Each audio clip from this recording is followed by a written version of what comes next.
Hello everyone, today we will learn about another case. The case of Caroline Crouch.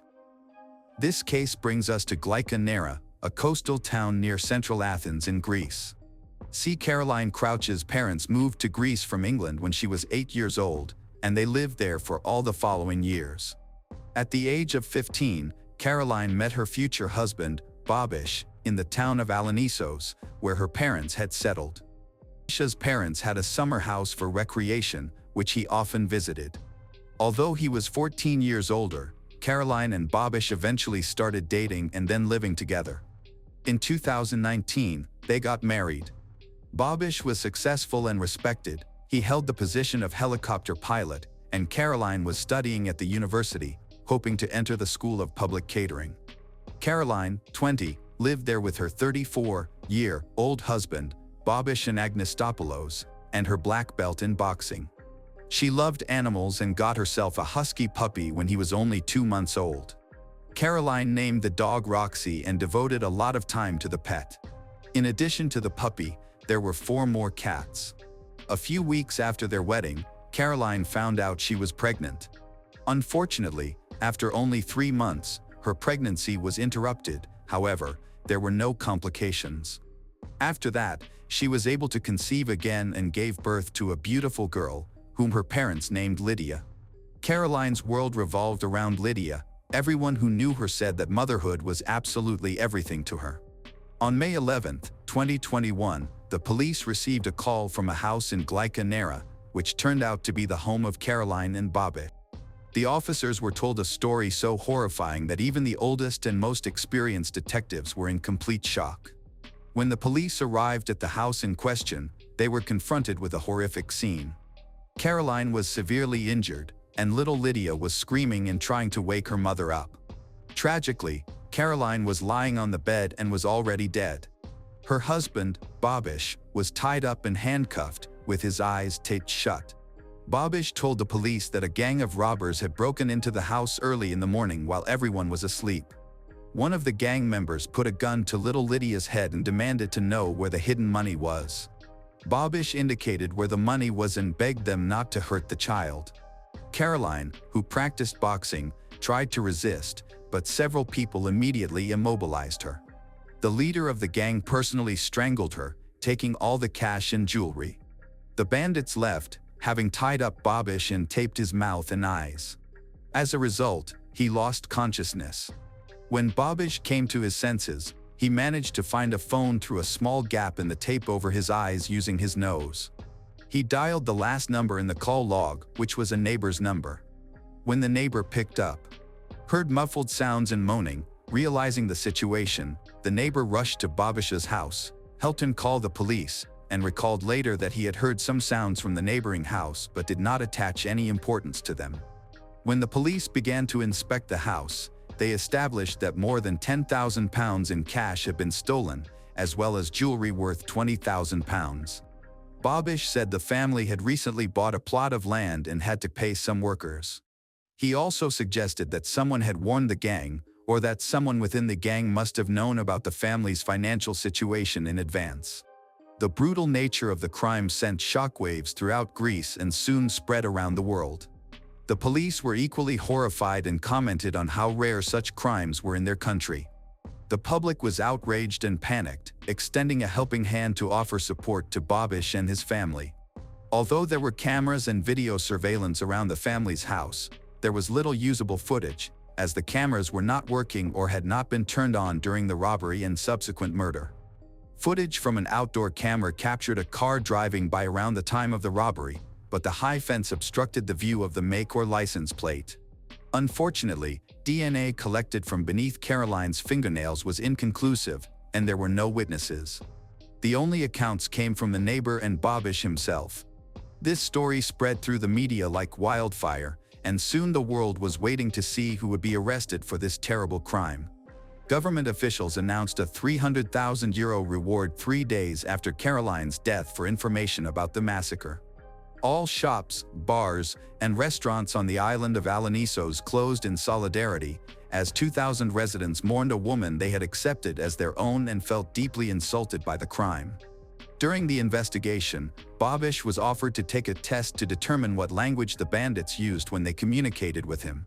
He was able to identify it as Albanian, but this was not certain. After reviewing 150 photographs, Babish managed to narrow down the list of suspects to 10 people.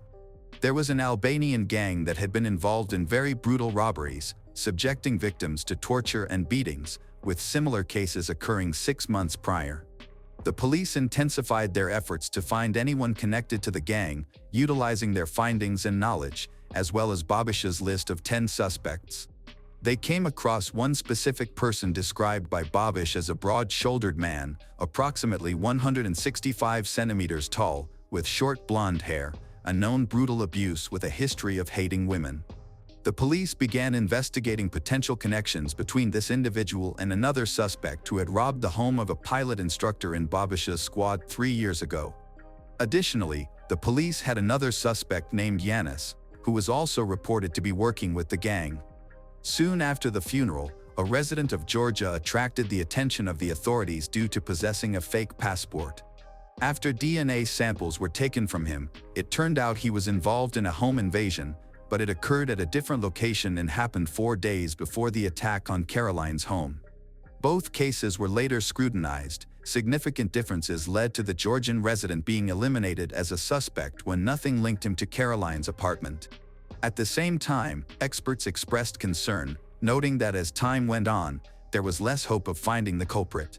Police sources told local media that there was so little evidence found in the house that it seemed as if the robbers had thoroughly cleaned the crime scene and erased their tracks before leaving.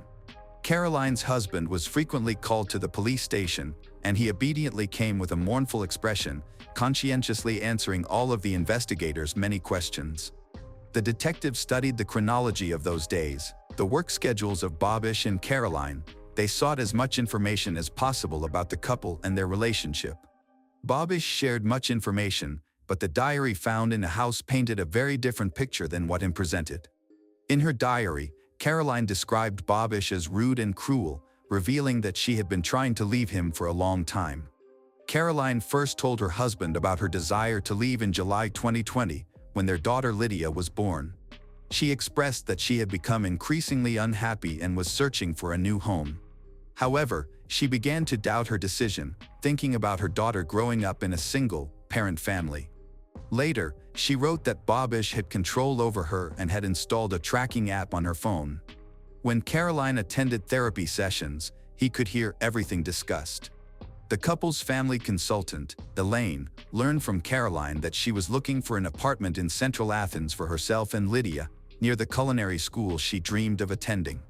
Despite often visiting a family psychologist with her husband's knowledge, one day, out of the blue, Caroline received a text from Elaine asking her to stop their sessions. She believes this is from the effects of Babish. According to entries in Caroline's diary, tensions were high, and the situation escalated quickly. One entry stated, "Today my baby turned 1 month old. It was also the day I told myself I wanted to leave. I feel terrible." Another entry read, "I am thinking of leaving for my sister, but I know that I can't leave my baby. This life hurts me." They say the psychologist encouraged Caroline to trust her mother, but she replied that she didn't want to disappoint her. Prosecutors claimed the murder was entirely intentional, pointing to the cameras being turned off before the killing and the memory cards being removed as calculated coincidences. 38 days after the scene of violence and robbery, during a memorial service for Caroline, police officers approached Babish with a request to come with them for another interrogation. Babish begged to wait until the service ended, but he was told this matter could not wait, as someone had been detained and his identification was needed. He was advised not to call anyone and to hide his phone while following them. This was actually a set-up, as the police needed Babish himself as a suspect. The entire situation was becoming increasingly confusing and hard to believe. Inconsistencies and discrepancies emerged. Based on Caroline's diary entries and Babish's story, the police realized they needed to focus on him rather than looking for a gang. When analyzing data from Caroline's smartwatch, they found that she had been in a state of extreme mental or physical stress for 6 minutes around 4 a.m., leading them to conclude that she died at a different time than what Babish claimed. Geolocation data from his phone indicated that Babish had been walking up and down the stairs of the house for several hours, just when he claimed he was tied up by gangsters and unable to move. After 8 hours of intense questioning and reviewing all the evidence the police had gathered, Babish finally broke down. He played the part for weeks, but now the police assert that the gang attack story was a lie and that he himself killed his wife because she threatened to leave him, then staged the crime scene. An examination of some evidence and digital data has provided clues. If the police are correct, then this crime comes down to the actions of one cruel husband. Babish admitted that the robbery was staged. The acts committed against Caroline and her beloved dog were horrific. The police noted that when they arrived at the crime scene on May 11th, they already had suspicions about Babish but lacked sufficient evidence. He had played a cunning game, cooperating with the press to manipulate the narrative of his grief, all while deceiving everyone. The police wondered if there was another potential motive for the murder: money. It turned out that Babish had led a very wasteful lifestyle. Recently, they had gone on a luxurious holiday, during which they spent a large sum of money. They also bought land and designed their dream home worth £14,000. There was also information that Babish had been involved in the transportation of banned substance, earning money for his luxurious lifestyle by transporting them via his helicopter. Caroline's father is sure that there is a lot of truth in this information, having studied the chronology of events and the data the police compiled. In Babish's testimony, what happened in the early morning of May 11th was concerning. At some point in the evening, Caroline texted her friend that she was leaving Babish. Data from her phone showed that she had been trying to book a hotel for herself for the next day, but she decided to spend that night at home. At 12:35 a.m., Babish was seen at their child's crib while Caroline was upstairs texting her friend. At 1:20 a.m., Babish took out the memory card from the CCTV camera inside the house. Then they started to quarrel over the text messages. According to this data, Caroline's pulse jumped 50% at 4:05 a.m. when Babish smothered her with a pillow.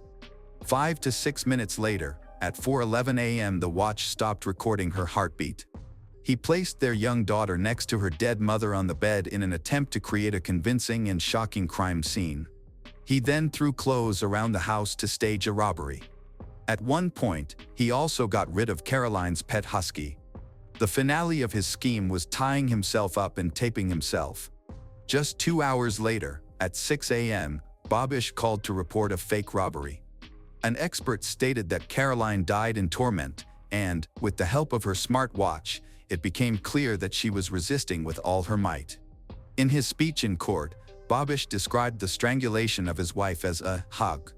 He claimed that Caroline tried to move away from him while they were lying in bed, so he held her tightly. When she tried to turn face down, he continued to hold her, pressing her hard against the pillow until she stopped moving. This continued for 5 minutes. Afterward, it seemed like Babish tried to stir her or wake her up, but it was in vain, and then he realized that it was all over. Babish claimed that he killed Caroline to protect his daughter. According to him, his wife was cruel, verbally abusive towards both him and Lydia, and he acted in the heat of the moment. He insisted that when he killed his wife, he had no intention of lying and that all his actions were driven by the desire to protect his daughter. This statement was considered very unfair and offensive to those who knew Caroline. Lydia was her life. Caroline idolized her child and would never have allowed harm to come to her baby. Babish Anagnostopoulos was charged with 2 serious crimes: first, murder in a completely calm mental state, and second, cruelty to animals. Additionally, he was accused of repeatedly giving false testimony, thus misleading the investigation. Although his lawyers worked to defend him and argued that the murder was committed under the influence of emotions, this should not affect the fair verdict of the court. The case has caused a public outcry and prompted protesters to march in the streets with signs and slogans declaring "No to domestic violence." On May 16, 2022, about a month after the trial began, a jury found Babish guilty of manslaughter while in a calm state, murder of a domestic animal, false reporting, and false testimony. He was sentenced to life in prison and an additional 10 years for the execution of a domestic dog, as well as a fine of €21,000. Additionally, Bobbish received another year and 6 months for misleading the authorities. Caroline's parents wanted to erase all mention of Bobbish from their memory in any way they could. They began by removing the word wife from the tombstone on Caroline's grave. It now reads mother and daughter, Caroline Crouch. They were also granted full custody of baby Lydia, while Bobbish's parents were denied custody but allowed to visit their granddaughter 5 times a month. Despite everything, Bobbish and Caroline's parents maintain a good relationship and work to ensure Lydia has a happy life. The Caroline Crouch case is not only a family tragedy but also a heartbreaking reminder of the reality of domestic violence hidden behind a perfect facade. More than a year after Caroline's tragic death on May 11, 2021, the sentence handed down to Bobbish and Agnostopoulos has closed a painful chapter, bringing some measure of justice to her and her family, although it cannot erase the suffering they have endured. The life sentence and additional penalties not only punish Bobbish's cruel actions but also send a strong message that such crimes will not be tolerated, regardless of how skillfully the perpetrators attempt to cover them up. For the Greek community and the world, this case has evoked deep sympathy and sparked a movement against domestic violence, urging people to reconsider the potential dangers in their own homes. Shannon Graves was born on November 4, 1988, in Ohio, USA. She was raised by her mother, a single mother. Everything changed when her mother met Ronnie DePaul, who became a father figure in her life. Ronnie treats her like his own daughter and she quickly takes a liking to him. She was known for her kind heart and loving nature. In 2016, Shannon proudly earned her cosmetology license, marking a new beginning after a challenging childhood. Her friends affectionately called her Star, recognizing her free spirit, honesty, and selflessness. However, Shannon's compassionate nature sometimes led her to make poor choices in relationships. Following her mother's death, she struggled with substance abuse. Her close friends observed that she often fell for the wrong men, whether due to bad luck or her attraction to rebellious personalities. Despite these challenges, Shannon was determined to take control of her life. Her professional achievements filled her with hope for a brighter future. Unfortunately, Shannon's intuition was wrong when she became involved with Arturo Novoa. He is of Puerto Rican descent, charming and passionate about music, but he is also very secretive about his life. This secrecy likely stemmed from his lengthy criminal history, which began in 2004 with arrests for assault and property damage. A few months later, he faced charges of escaping from prison and obstructing public service. In 2006, he was charged with felony fleeing after a police chase, followed by aggravated arson charges. After serving his prison term, he was arrested again for trespassing in 2008 after being evicted from his residence. In 2010, he faced additional charges related to weapons and unlawful entry. Court records indicate that he was a man addicted to criminal activity and made a living by illegal means. When Shannon and Arturo began dating in the summer of 2016, everything seemed to be going well. She introduced him to her family and started spending more time at his home. That same year, she got a puppy, which brought her joy and companionship. During the holiday season, she celebrated with her family, enjoying food, laughter, and gift exchanges. This gathering would unknowingly be the last time the family would be together. 2 months later, while with Arturo, Shannon briefly encountered her sister, Debbie DePaul. They discussed Debbie's upcoming birthday in March, for which Shannon was already making plans. However, when the day came, she did not attend, an unusual absence. Initially, her family thought she was just busy and would arrive later, but she never came. Alarmingly, she did not call or send a message, not even to wish Debbie a happy birthday. When she also missed the Easter gathering the following month, concern grew. As time passed, her family's anxiety increased. After calling and texting several times without receiving a response, Ronnie attempted to contact Arturo. He claimed that he and Shannon had broken up and that she had moved to Cleveland with someone else. However, when Ronnie and Debbie tried to contact her directly, they were unsuccessful. Determined to find her, they went to her apartment, but found no clues. Her car and phone were there, but her beloved dog was missing. Around this time, Arturo was arrested on charges related to banned substances. In the following weeks, Shannon's family was engulfed in fear and uncertainty. In June, Debbie officially reported her as a missing person to the police. In their report, family members acknowledged Shannon's past struggles with addiction but highlighted that she had never gone this long without contacting them. Authorities requested anyone with information to come forward while they searched hospitals and jails, but there was still no trace of Shannon. Investigators found tracking her whereabouts to be extremely challenging, especially since she had been missing for months. They filed a request for her phone records and began looking into her personal life, noting that she often spent long periods of time with her boyfriend, Arturo, before her disappearance. The police subsequently interviewed Arturo. He recounted the same story he had told Ronnie, adding complexity to the case. Without a clear timeline for Shannon's disappearance, they could not confirm Arturo's alibi.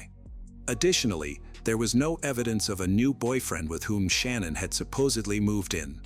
As suspicions rose, detectives learned about an ex-boyfriend named John, and considering this lead, they decided to investigate him further. John, a business owner, had a criminal past involving trafficking of banned substances. His incarceration had led to his breakup with Shannon, as her friends remembered how distressed she was upon learning of his conviction. Complicating matters, John had been released from prison shortly before Shannon was reported missing. When police found and interviewed him, he claimed he hadn't seen her since February, when she mentioned getting back together with Arturo. His statement implied that her relationship with Arturo may not have been as perfect as it seemed. Still, John admitted that he had lingering feelings for her at the time of their last conversation. With two potential suspects but no clear evidence, police were having a hard time getting their case off the ground. When Shannon's phone records were finally released, investigators hoped to glean vital information. Unfortunately, these records only confirmed that she had gone to work as usual in late February before her phone was suddenly turned off. The number had since been reassigned to someone else, and around that same time, all activity on her credit cards also came to a halt. The investigators had no idea that the answer to the case was about to emerge, but in the most frightening way. On July 30th, a man from Youngstown called 911 to report a shocking discovery. He told the operator that he had found human remains inside black garbage bags, and most disturbingly, the head was missing. Upon receiving the signal, rescue workers notified the police, who quickly arrived at the home of the caller, Kenny Eschenbaugh, and his wife, Jill.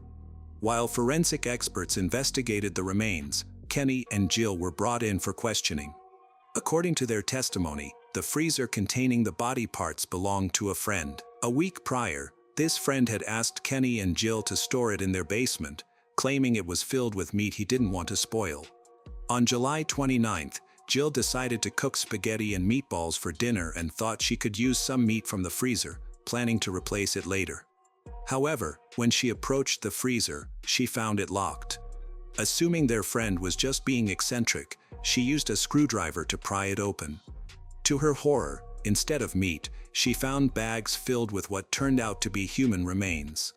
Feeling nauseated, she quickly shut the freezer and called for Kenny. Together, they cautiously opened one of the bags and discovered a human foot. Since Kenny and Jill's stories matched perfectly when questioned separately, they were quickly ruled out as suspects. Investigators then turned their attention to the friend who had left the freezer in their home, named Anthony Gonzalez. Kenny explained that he had met Anthony 4 years earlier through a mutual friend, bonding over their shared interest in music. Although they hung out occasionally, Kenny found Anthony to be unpredictable and sometimes aggressive. Despite being cooperative, the identity of the victim remained a mystery until forensic experts discovered a scorpion tattoo on one of the feet, matching a tattoo belonging to Shannon, a woman who had recently disappeared. While more tests were planned, it increasingly appeared that the remains belonged to her. This left investigators with a concerning question: how and when was Shannon placed in the freezer? Shortly afterward, the lead prosecutor in Ohio held a press conference to discuss this chilling case, which was rapidly becoming one of the most disturbing in recent history. Although the medical examiner couldn't determine the cause of death without the victim's head, Shannon was positively identified through fingerprint analysis. Her family was heartbroken to learn the truth about their beloved daughter, discovering that her fate was far worse than they had ever imagined. Shannon's family and friends gathered in a local park for a candlelight vigil to remember her. Debbie, one of the attendees, told reporters that she believed Shannon has found peace. The vigil was intended to celebrate Shannon's life rather than to focus on sadness. Many people lit candles and released lanterns while wearing shirts with messages honoring Shannon. However, Shannon's family was visibly pained. Ronnie, too devastated to appear on camera, shared his indescribable grief, explaining that he loved Shannon as a daughter and sought justice for her. In the meantime, investigators ramped up the search for Anthony. They soon discovered that Anthony Gonzalez was just an alias. His real name matched the identity of someone they had already suspected, Arturo Novoa. Authorities learned that Arturo had been dating a woman named Katrina Layton, who moved into his house shortly after Shannon was last seen. Given Arturo's lengthy criminal history, the police acted quickly, arresting both him and Katrina and searching their home. The police found red stains on the walls, a knife, and a manual for the freezer where Shannon's remains were located. Kenny, who previously believed his friend's name was Anthony, was shocked to learn Arturo's true identity. He wasn't the only one confused. Arturo often used different names, possibly to conceal his past involving activities related to banned substances. During questioning, Arturo remained composed, repeatedly denying any connection to Shannon's death and claiming ignorance about her whereabouts. He also distanced himself from the freezer. Katrina supported his claims, but their story began to unravel when police discovered a key among her belongings that fit the freezer's lock, linking them to the crime and ensuring they remained in custody. As the investigation continued, Shannon's ex-boyfriend John played a crucial role in uncovering additional information. He spoke to Shannon's friends and learned about a bonfire attended by Arturo. A witness reported that Arturo used the fire to burn personal items and, when questioned, he claimed they were Shannon's clothes, which he burned as revenge for alleged infidelity. That night, he was with his friend Andrew Herman, and they both continued to burn clothing. Investigators later searched the bonfire site and found remnants, including a bracelet that belonged to Shannon. As the investigation progressed, authorities contacted a woman named Jamie, who knew Andrew and his wife, Michelle Eilenfeld.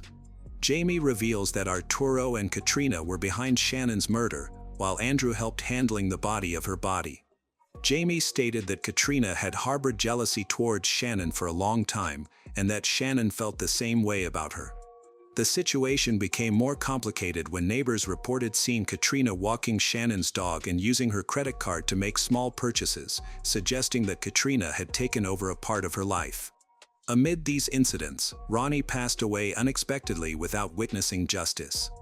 Debbie, overwhelmed with sorrow, sought therapy while caring for her younger brother and Shannon's cherished dog.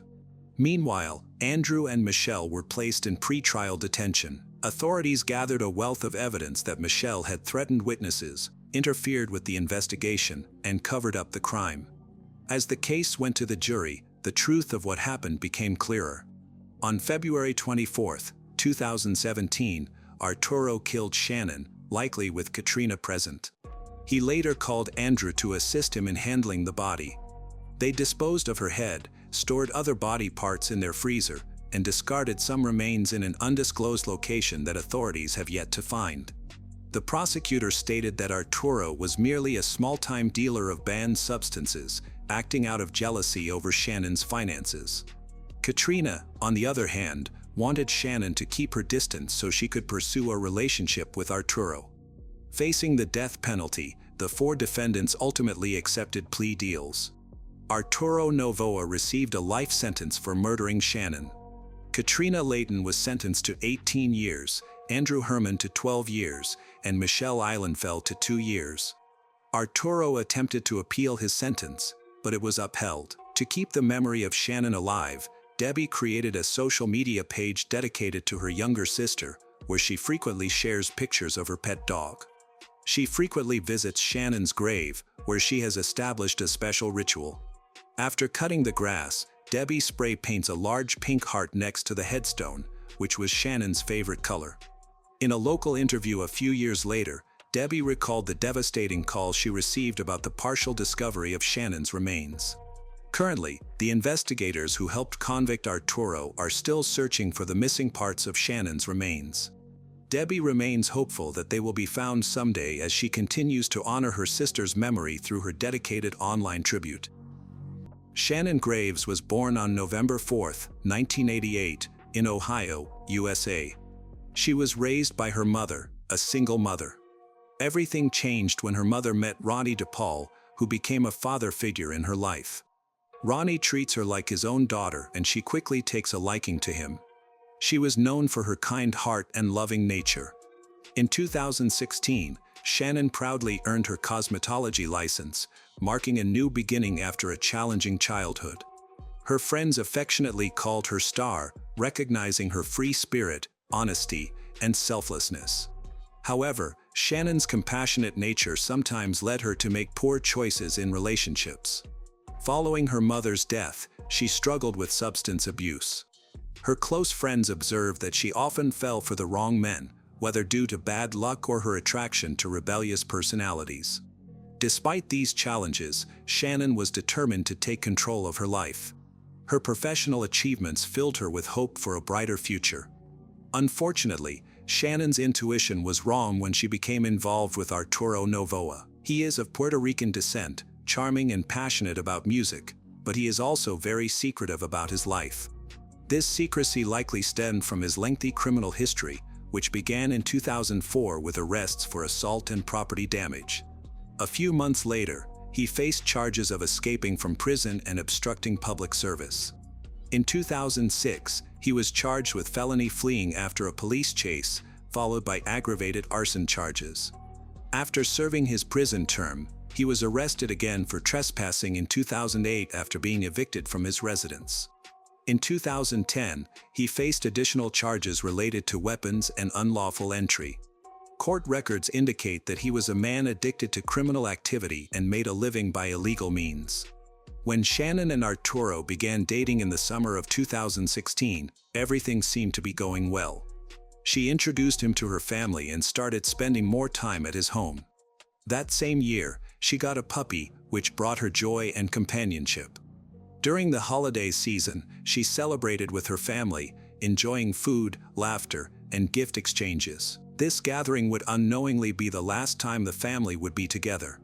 2 months later, while with Arturo, Shannon briefly encountered her sister, Debbie DePaul. They discussed Debbie's upcoming birthday in March, for which Shannon was already making plans. However, when the day came, she did not attend, an unusual absence. Initially, her family thought she was just busy and would arrive later, but she never came. Alarmingly, she did not call or send a message, not even to wish Debbie a happy birthday. When she also missed the Easter gathering the following month, concern grew. As time passed, her family's anxiety increased. After calling and texting several times without receiving a response, Ronnie attempted to contact Arturo. He claimed that he and Shannon had broken up and that she had moved to Cleveland with someone else. However, when Ronnie and Debbie tried to contact her directly, they were unsuccessful. Determined to find her, they went to her apartment, but found no clues. Her car and phone were there, but her beloved dog was missing.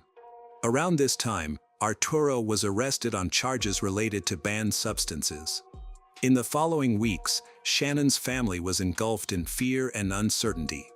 In June, Debbie officially reported her as a missing person to the police. In their report, family members acknowledged Shannon's past struggles with addiction but highlighted that she had never gone this long without contacting them. Authorities requested anyone with information to come forward while they searched hospitals and jails, but there was still no trace of Shannon. Investigators found tracking her whereabouts to be extremely challenging, especially since she had been missing for months. They filed a request for her phone records and began looking into her personal life, noting that she often spent long periods of time with her boyfriend, Arturo, before her disappearance. The police subsequently interviewed Arturo. He recounted the same story he had told Ronnie, adding complexity to the case. Without a clear timeline for Shannon's disappearance, they could not confirm Arturo's alibi. Additionally, there was no evidence of a new boyfriend with whom Shannon had supposedly moved in. As suspicions rose, detectives learned about an ex-boyfriend named John, and considering this lead, they decided to investigate him further. John, a business owner, had a criminal past involving trafficking of banned substances. His incarceration had led to his breakup with Shannon, as her friends remembered how distressed she was upon learning of his conviction.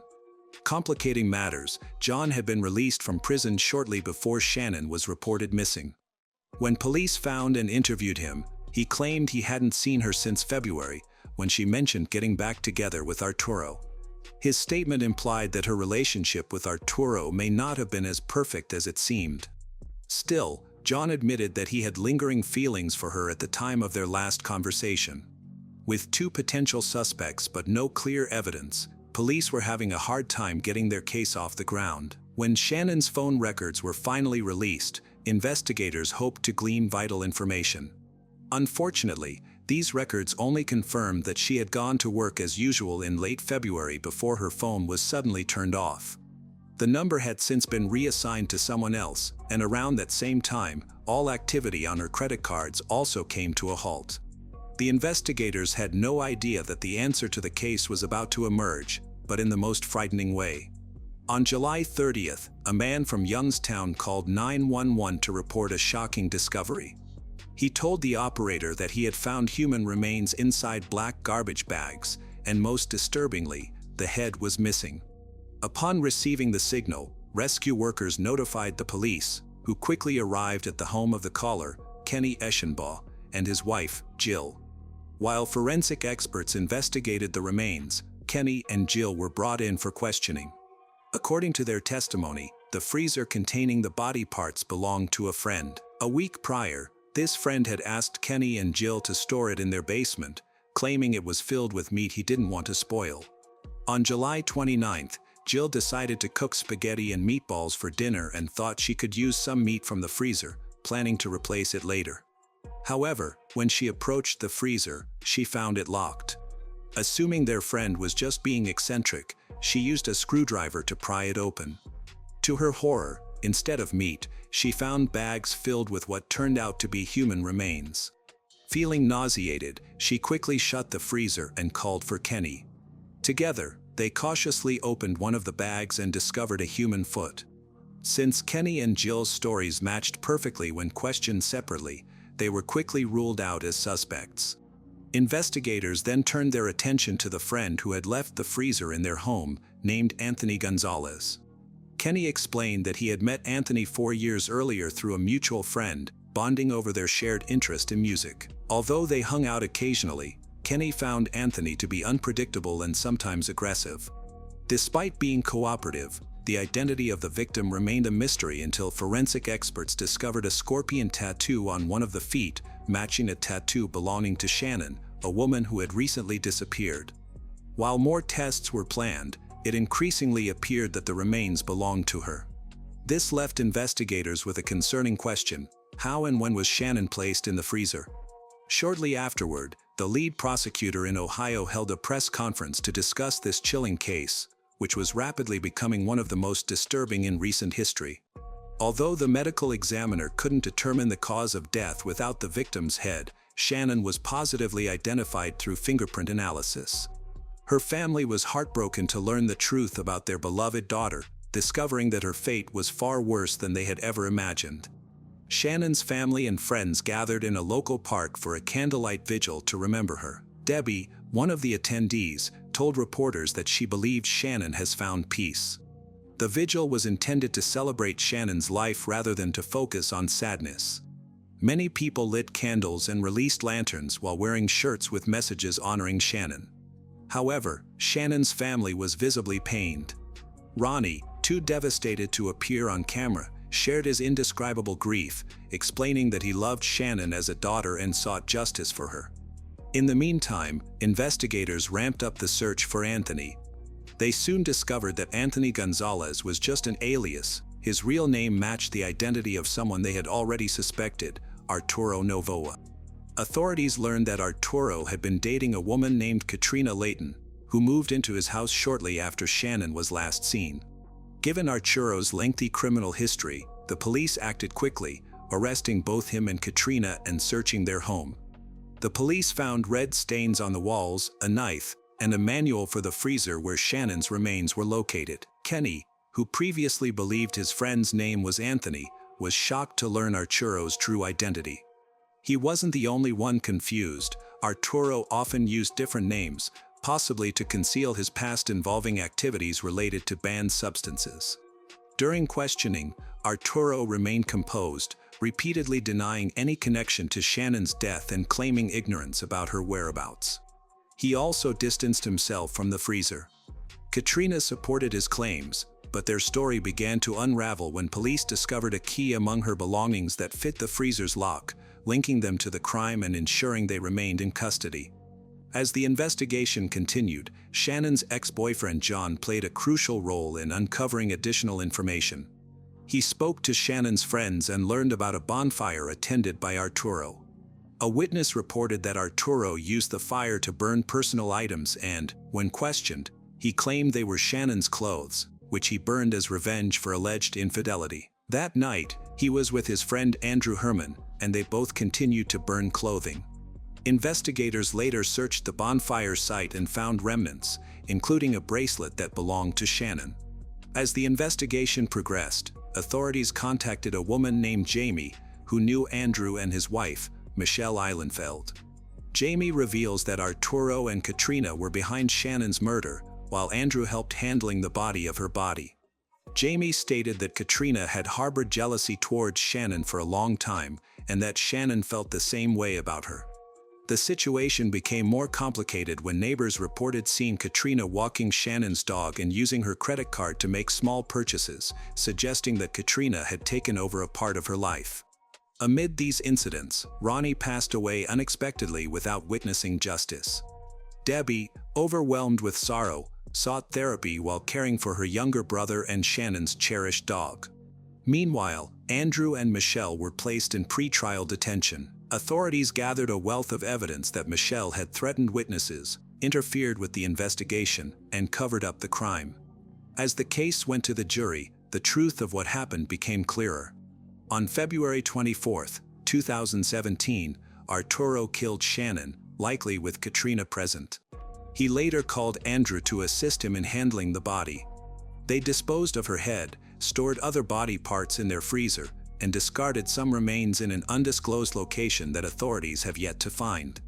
The prosecutor stated that Arturo was merely a small-time dealer of banned substances, acting out of jealousy over Shannon's finances.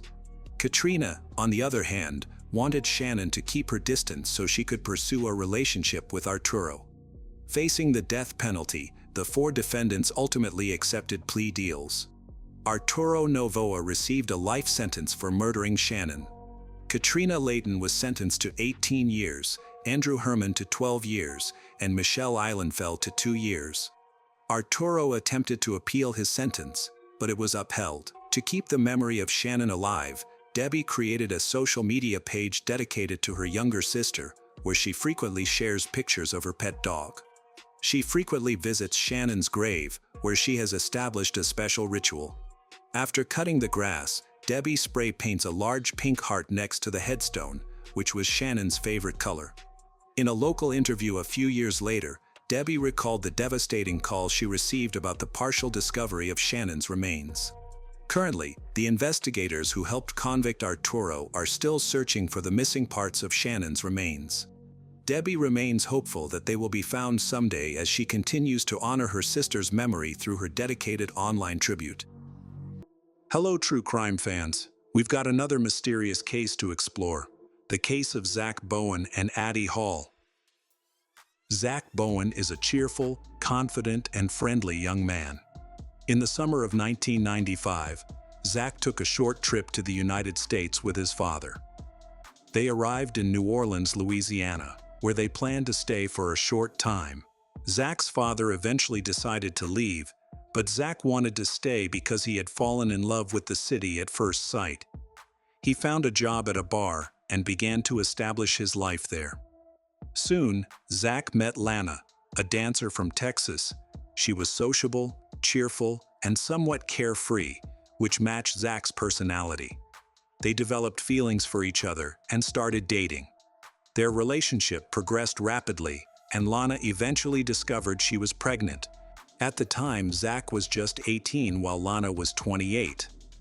Concerned about their age difference, Lana considered ending the relationship, but ultimately decided she wanted to keep the baby. Although she didn't want to pressure Zach into becoming a father, he expressed his desire to start a family with her. Lana faced a tough decision about continuing the relationship.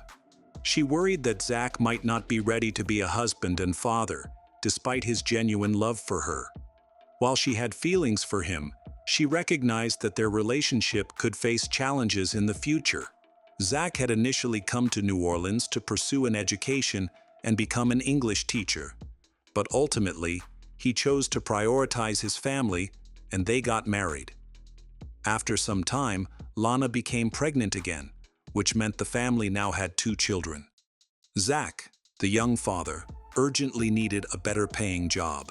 Unfortunately, there were no suitable opportunities in the city, especially given Zach's limited education. He only had a high school diploma. As a result, he decided to enlist in the army, which took him to Iraq. There, Zach faced a hostile environment that was drastically different from his family life in New Orleans. He was constantly aware that danger lurked around every corner, with stray bullets and the threat of death. Military life was tough, and Zach lost several close friends during his service. He became determined to fail health and fitness tests so he could return home to his family and Lana, his sick wife, who had been diagnosed with hepatitis C and was in poor condition. His plan succeeded, and he returned home, but he lost all the benefits of military service in the process. This left him with psychological trauma as he transitioned back to civilian life. Despite his struggles, he never complained and was reluctant to discuss his experiences in Iraq. Any questions about that time plunged him into deep sadness. Lana quickly noticed that he had become emotionally distant and cold. It seemed that his love for her and their children had faded since he left for military service. Initially, Lana attempted to reconnect with Zach, but soon realized her efforts were in vain. Eventually, she decided to end her relationship with him. Later, Lana confessed that she no longer viewed him as the man she had married. When they got married, she was unaware of the heavy responsibilities Zach carried. At 27, Zach, the former military man, became single again. He gained custody of their children in New Orleans and found a job at a bar in the French Quarter. There, Zach quickly became popular, especially among the female customers, thanks to his exceptional cocktail-making skills and ability to engage with clients. He was seen as an attractive and intelligent man who knew how to charm women. At the bar, Zach met his colleague Addie Hall. She was quite different from him, aligning more with a hip ideology. Initially, she didn't take Zach seriously. However, Zach was very interested in her. Winning her over proved challenging, as she was not the easiest person to court. However, Zach is determined to win her heart. During this time, Addie worked as a bartender, and they began to communicate more. Gradually, Zach managed to capture her interest, and they grew closer. A week before Hurricane Katrina made landfall near New Orleans, they started dating. Zach shared many things about himself, but kept a significant secret. He had a wife and 2 children. As the hurricane intensified in the Gulf of Mexico, Addie discovered the truth about Zach's hidden life, and she was devastated. To make matters worse, Zach's ex-wife, Lana, reached out for help as she faced difficulties on the coast. With the storm causing closures everywhere, Lana was stranded with her 2 small children, without a job or a car, and turned to Zach as her only option to resolve her problems. Of course, this was not what Addie had planned. She did not want Zach to leave during the storm. Although it was a matter concerning his children, she feared that he might return to Lana, which could jeopardize their relationship. In a fit of anger, she caused a huge scandal, prompting Zach to decide to stay with her. This decision infuriated Lana, especially since they were all stuck in his apartment in the heart of New Orleans' French Quarter. They ignored the mandatory evacuation order, convinced they could withstand the storm. As Hurricane Katrina approached, they watched news updates until the power went out. They soon realized the immense power of nature, as this hurricane became the most destructive in U.S. history. Winds reached speeds of up to 200 km per hour, demolishing everything in their path. Addie listened to the terrifying howl of the wind. Luckily, she was unharmed by the storm, but many of the homes around her had been destroyed. More than 80% of the city was underwater. At this point, Lana tried to contact Zach but was unable to get through. She feared that he might not have survived the hurricane, but she had no way to confirm that. Fortunately, he was safe. Most of the French Quarter was largely intact, aside from some fallen trees, broken signs, and scattered debris. Zach and Addie's apartment astonishingly weathered the storm, which both of them viewed as a miracle. They saw it as a sign that their love would only grow stronger after the storm passed. They joined efforts with other survivors to help rebuild. They cleared away fallen trees in the French Quarter and prepared meals for those in need. They even organized small gatherings on the street. With plenty to drink, they helped form a close-knit group of survivors who looked up to Zach and Addie as guiding lights.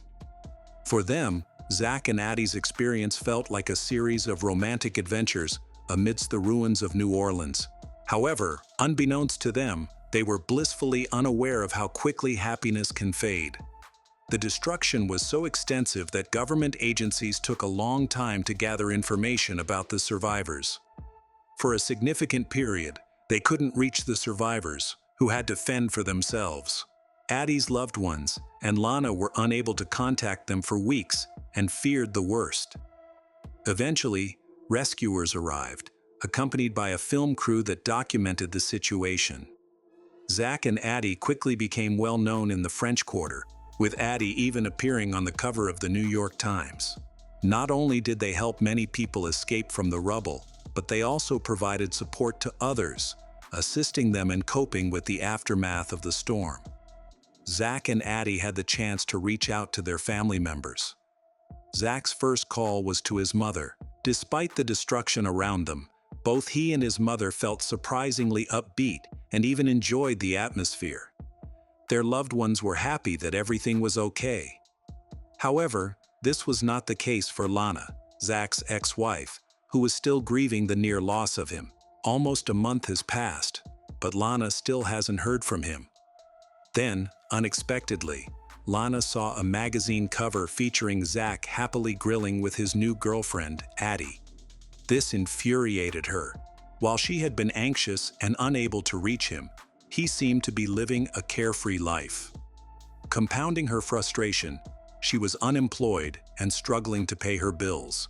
She felt personally insulted by Zach's actions and was taken aback by how unconcerned he appeared. Eventually, as the city began to recover and restore its electricity and communication systems, Lana managed to contact Zach. They arranged to meet at a bar in the French Quarter where he worked, and Addie joined them for the reunion. Lana insisted that it was time for him to pay his bills and support his children. She expected him to provide full support. Meanwhile, Addie felt jealous watching Lana take charge and boss everyone around. At that moment, Zach and Addie's seemingly perfect life began to fall apart. The once famous couple now found themselves as just two ordinary residents of New Orleans, needing to return to work and fulfill their responsibilities. No one seemed to remember the contributions they had made to the city's recovery. After the hurricane, Zach and Addie, the once cheerful and active couple, started to spiral downwards. They turned to alcohol and banned substances. Almost all their earnings went toward these vices, leaving them with barely enough to cover rent, food, or bills. The situation worsened as Zach earned too little to meet his own needs, let alone support his children or Addie. The effects of traumatic brain injury, depression, and post-traumatic stress disorder from military service became increasingly evident for Zach. One of the most painful experiences he faced during his time in Iraq was the tragic death of a family. He had formed a friendship with an Iraqi boy, and had even helped the boy's mother navigate through city checkpoints. Unfortunately, when insurgents learned of this, they killed the entire family, including the boy. Zach felt immense guilt over the child's death, believing he was responsible for the horrific act, and he struggled to forgive himself. These painful memories kept replaying in his mind, and he suffered from depression, but never sought help from professionals. After returning home, Zach appeared cheerful and happy, but this was only a facade. His girlfriend Addie was aware of his struggles but didn't grasp their severity. Instead of seeking help or confiding in loved ones, Zach tried to cope with his grief through alcohol and banned substances. Recent incidents had intensified his difficulties. He felt overwhelmed by pressure from various sources, especially due to Addie's popularity. Addie worked as a bartender, and the attention she received from customers made Zach increasingly jealous. He often lashed out at her, accusing her of flirting with the men at the bar. Addie explained that her friendly demeanor was essential for earning good tips, which they needed to make ends meet. In reality, she had always relied on this approach, as friendly staff typically earn more. Before the hurricane hit New Orleans, the situation didn't seem so troubling. However, as other problems piled up, Zach began to react more intensely to everything around him. Addie believed that Zach's aggressive and angry behavior was due to his use of banned substances. He abused strong stimulants, and the combination with alcohol made his behavior unpredictable. Additionally, Addie was dealing with her own mental health issues, specifically bipolar disorder, and she often neglected her medication. This contributed to her own outbursts of anger, which led to frequent arguments between them. In retaliation, Zach began to frequently disappear at night. This made her jealous and made her realize that he was doing it on purpose. She even threatened to break up with him. Eventually, all this tension led to an argument that ended in a fight, during which Zach hit Addie for the first time. The day after, Zach bought a ticket to Washington. He informed his friends and family that he had broken up with Addie and was ready to start a new life in a new state. However, he did not tell Addie this. One fine morning, she discovered a note on her pillow, announcing that he had left the city forever. That same morning, Addie's co-workers noticed her bruises. She admitted that they were caused by Zach, who had now vanished. Despite this, she didn't seem angry with him and appeared to be quite sad about their breakup. Their story, however, was not yet finished. Within the first week, Zach began telling his friends how much he was drawn to New Orleans and to Addie. He realized that he loved her very much. The two of them frequently spoke on the phone and agreed they couldn't imagine living without each other. It wasn't long before Zach decided to return to New Orleans once more. Unfortunately, Zach and Addie's life showed no signs of improvement. They began drinking heavily and using banned substances, which led to increasingly aggressive behavior in their relationship. They started to provoke fights in front of their friends, causing them to socialize less. No one wanted to be around them due to their erratic behavior. Zach often returned home with injuries, while Addie faced criticism at work for her appearance, as she looked like an alcoholic. Many in their group of friends witnessed Zach and Addie criticizing each other harshly, but they would reconcile the next day. Gradually, people began to disregard their threats. Besides, conflicts between the two became more common, causing resentment among the neighbors. One evening, Addie kicked Zach out of their apartment. He knocked on the door for hours, demanding to be let back in. The other residents were fed up with the noise and called the police. Although Zach eventually calmed down, this incident did little to improve their already strained relationship. They were about to break up because Zach decided to move away again. Financially, he was doing well, working long hours at the bar and earning good tips. He even managed to make an advance payment for a small studio apartment near the French Quarter. However, Addie's actions derailed his plans. She reported him to the police, accusing him of domestic violence. Although he had already agreed to move, she also informed the new landlord, who then refused to rent to him because of the accusation. Meanwhile, Addie threw all of Zach's belongings outside the door. She aimed to hurt him further by calling him a bad father and a failure. This caused Zach to fall into a miserable state, leading to a sad end. In a fit of rage, he burst into the apartment and began to strangle Addie, not stopping until she was unresponsive. After realizing what he had done, Zach faced a dilemma.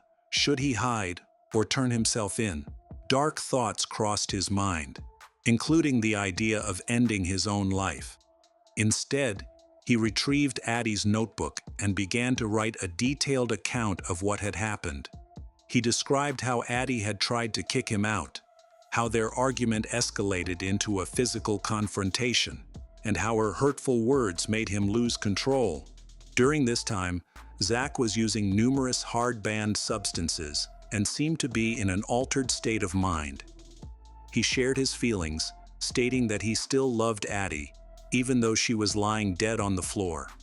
For the next several days, co-workers were surprised that Zach and Addie didn't show up for work. Friends and neighbors noticed that they had become unusually quiet. The arguments and screams had stopped.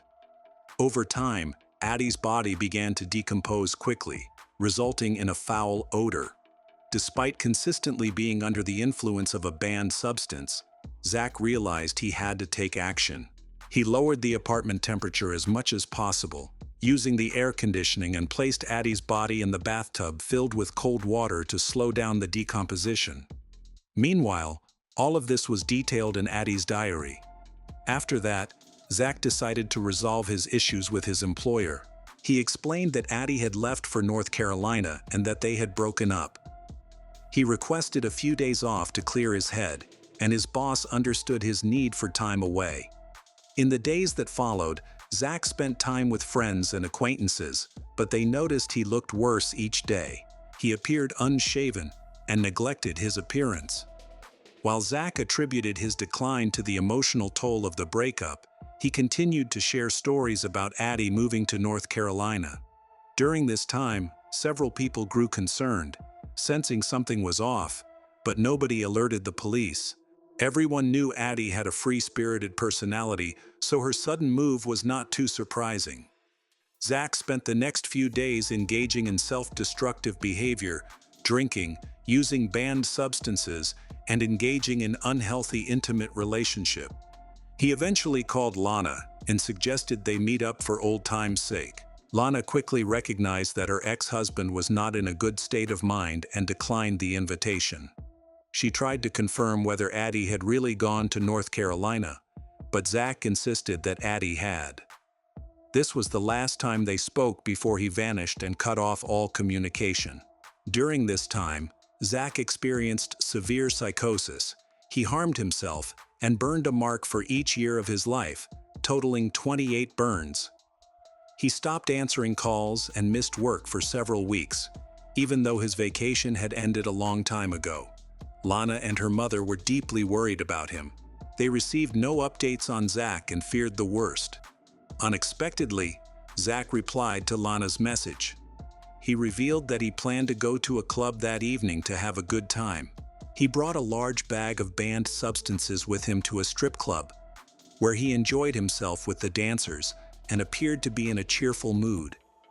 Throughout the night, he used banned substances, drank heavily, and eventually returned to the apartment where Addie's body remained. His diary entries from this time indicate that he was spiraling into madness. He used spray paint to cover the apartment walls with his thoughts. He created a list of things he felt he had failed at in life, including friendships, work, his time in the army, and his relationship with Lana. He felt he had lost love and, most painfully, had destroyed even the most precious thing left in his life, Addie's body. In his diary, he detailed why he believed everything was ruined and the circumstances that led to these feelings. 12 days after the murder, Zach visited a local bar in the French Quarter. He ordered several drinks and then took them up to the roof. The bartenders grew concerned that he might not pay for his drinks, and their suspicions turned out to be correct. A short time later, Zach jumped off the roof and died from the fall. When the police arrived, they found a note in his pocket. In it, Zach admitted to killing Addie and expressed that he was choosing to end his own life. He believed this was the only way to atone for his mistakes. He provided the address where he lived with Addie and mentioned that the police would find her body inside, along with a diary containing a detailed confession and an account of his last days. In the apartment, the police were confronted with a shocking scene. The first thing that struck them was the overwhelming sense of despair that filled the space. The walls were covered with Zach's writings, where he expressed his self-blame and pleaded for help, leaving behind haunting messages. Unfortunately, no one could hear his silent cries for assistance. The police immediately noticed the cold temperature and the absence of any foul odor in the apartment. There were no signs of decomposition or blood in the bathroom. However, a horrifying discovery awaited them in the kitchen. They found various parts of Addie's body, which had been handled by Zach. Addie's body was discovered in a large black garbage bag inside a refrigerator. When Lana was informed, she was devastated to learn about the terrible crime committed by Zach, especially when she found out that he had died as well. Lana broke down in tears during the phone call. In Addie's diary, Zach clearly describes his actions and thoughts in the days before his death, when his mind was in turmoil. He confessed that her body odor was getting stronger, which prompted him to make the decision to handle the body to prevent further decomposition. It seems he was desperately trying to address the issue of decomposition in a horrific manner. This case shocked the entire city of New Orleans. People were particularly disturbed to learn that Zach, a man who had once been a hero helping to rebuild after Hurricane Katrina, had become a killer. Many were taken aback by the disturbing details of the crime. Forensic experts examined the situation and concluded that Zach had succumbed to a mental breakdown due to several factors. He struggled with post-traumatic stress disorder, which worsened due to alcohol and substance abuse. Zach felt responsible for his life's failures. He couldn't establish a career, maintain relationships with his children, and lost Lana and his friends. Tragically, he also killed his girlfriend, Addie. Constantly burdened by his circumstances, Zach carried an overwhelming weight from his time in the armed forces that he couldn't share with anyone. The case of Zach Bowen highlights the devastating impact of war experiences and emphasizes the importance of seeking support and professional help. If Zach had received the assistance he needed, the story of Zach and Addie, who both survived Hurricane Katrina, might have turned out very differently. Residents of nearby apartments reported experiencing strange occurrences. They claimed to hear voices and see apparitions near the crime scene. At one point, they even organized tours of the area. Hello, true crime enthusiasts. Today, we will investigate another intriguing case, the case of Michael Wayne Jones. In 2019, the Jones family lived in a house next to Highway 27 in Summerfield, Florida, which is located in Marion County. The family included Father Michael, Mother Cassie, and their 4 children, Cameron, Preston, Mercalli, and Ayanna, who were between 1 and 10 years old. Cameron and Preston are Cassie's children from a previous relationship, while Mercalli and Ayanna are Michael's biological children. Michael was born on May 1, 1981, and grew up in Vermont. He had a difficult childhood marked by a poor upbringing and abuse from his father. Although his father was eventually imprisoned, his mother began a new relationship with a man who was just as abusive. When he grew up, Michael joined the United States Marine Corps as a medic. During this time, he met his first wife and became a family man, having 3 children with her. After several years of working, Michael's wife helped him get a job at a local veterinary clinic. It was there that he discovered his passion for managing a veterinary practice. During this time, he met Cassie, who had a very different background. Cassie was born on December 23, 1986, into a loving family with parents named Nikki and David, who provided her with a good upbringing. After graduating from high school, she moved to Florida in 2009. Case began her career in dog grooming, starting as a groomer and later becoming a veterinary technician. Friends described her as an amazing, kind, and caring person who would readily help others. Case and Michael first met at the veterinary clinic, which led to a significant change in their lives. Michael had a troubled past. In 2015, he was arrested for burglary after stealing money, computer equipment, and a firearm from the veterinary clinic where he worked alongside Case. Despite this, Case forgave him and supported him during this challenging period, even when he fled to New Mexico to escape arrest. Their professional relationship developed into a friendship and eventually blossomed into a romantic relationship. This prompted both of them to leave their previous partners and start a new family together. Michael became a stepfather to Case's 2 children, while leaving his own children with his ex-wife. Michael and Case welcomed their own children in December 2016 and August 2018. After marrying on Halloween in 2017, the family moved into a 2-bedroom, 2-bathroom trailer in Summerfield, Florida. Although the space was limited for their family of 6, they were happy together and found the rent affordable. Case was a dedicated mother who prioritized her children's growth and happiness. To capture joyful moments, she created a YouTube channel to share memorable photos and videos of her children as they grew. Many of these videos showed Michael playing with his daughters, having fun with Case, and enjoying weekends together. He appeared calm and generally content with his life. In those moments, Case's laughter rang out, suggesting that their life seemed carefree and joyful. On July 10, 2019, the seemingly perfect life of Case began to unravel. Her friends noticed something was wrong when she stopped responding to their calls and went silent. When she eventually sent messages on social media, her friends became concerned because the messages didn't match her usual tone.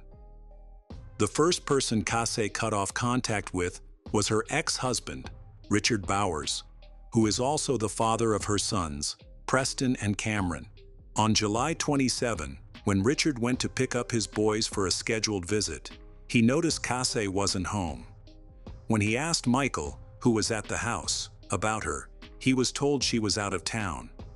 Since Richard and Case had previously agreed that she wanted distance, he left with their children without any concerns. On August 1, Case's mother, Nikki, received a strange message from an unknown number, asking if she could care for Case's daughters, Mercali and Ayana, for a couple of weeks. Nikki agreed, but she never saw her daughter again. When Michael dropped off the children at Nikki's house, it felt unusual to her that he was the only one delivering them, especially since she hadn't heard from Case in over 3 weeks. At this time, Michael stayed home and cared for his first 2 children with his previous wife, Sarah. On August 11, the children returned home with Sarah, while Cameron and Preston remained with Michael. Weeks went by without anyone seeing or hearing from Case, and Michael took care of all the household chores. The situation became more concerning when it was noticed that Preston and Cameron were also missing. During this time, Michael listed twin mattresses for sale, and buyers from a nearby area expressed interest. On August 17, the buyers arrived at Michael's residence to pick up the mattresses, but the encounter was not normal. The mattresses smelled of death and Michael acted strangely, leading to a failed sale. On August 22, Richard, the biological father of Preston and Cameron, congratulated his son on his birthday, but received no response. A few days later, Case's other children, Mercali and Ayana, also stopped communicating. Amid these unsettling incidents, the Michael family received an eviction notice, requiring them to vacate their rental property within 2 weeks. Soon after, Hurricane Dorian made landfall in Florida and surrounding areas. The storm was so strong that it was classified as a Category 5 hurricane and is considered the strongest hurricane to have ever made landfall in the northwestern Bahamas in recorded history. A state of emergency was declared across Florida, prompting many to seek shelter or evacuate. Michael was one of those who left the area, heading north to stay with his ex-wife, Sarah, and their children.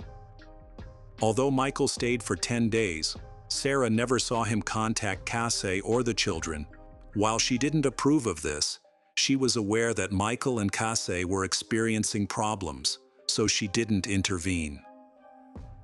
After the hurricane passed and the Michael family remained away from home, neighbors reported a terrible smell emanating from their house.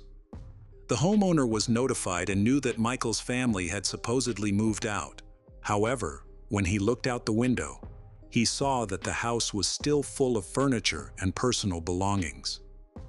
It was scary, and the air around the house was filled with a strong stench, like something was dead and decomposing. Initially, Case's family and friends suspected that Michael was trying to go into hiding for legal reasons, causing the family to feel the need to go into hiding for protection. Therefore, they did not report her disappearance to the police. However, on September 14, 2014, her mother, Nikki, decided to contact the Marion County Sheriff's Office. It had been 66 days since anyone had heard from Case, 34 days since Cameron and Preston were last seen, and 17 days since Mercalli and Ayana were last heard from. Understandably, the police were very worried and promptly began an investigation. When the police arrived at the Michael family's home around midnight, local residents informed them that no one had seen the family for a long time. They also reported a foul odor coming from the house. The police quickly identified the smell as resembling that of a decomposing body, either human or animal. Additionally, the house appeared empty but very clean, as if it had been recently tidied up. Some floorboards looked brand new, but one board had noticeable red stains. This evidence prompted the authorities to launch an investigation in search of the Michael family, but their efforts were unsuccessful. The case took a dramatic turn when, on that same day, Brandley County, Georgia, police received a disturbing report from Summerfield, located 170 miles north of the Michael family's home. Michael had crashed the family car into a concrete sewer tunnel. Although he escaped uninjured, his car was damaged beyond repair. When the police arrived, they detected a strong, repulsive odor and asked Michael about it. He reluctantly confessed to the situation. Upon searching the car, the police discovered the decomposing body of his wife, Case. Additionally, Michael indicated where he had buried the bodies of his children. Michael was quickly arrested, and after he revealed to authorities the location of his children's burial in the woods near Highway 301 in Charlton County, a search was initiated.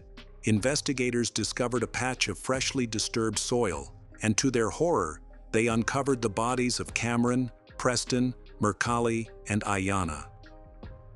The news shocked the relatives and friends of the Case family. Richard lost 2 sons and his ex-wife due to her relationship with Michael, while Nikki had to endure the heartbreaking task of burying her daughter and 4 grandchildren. Michael's actions had a lasting impact on the mental health of many people.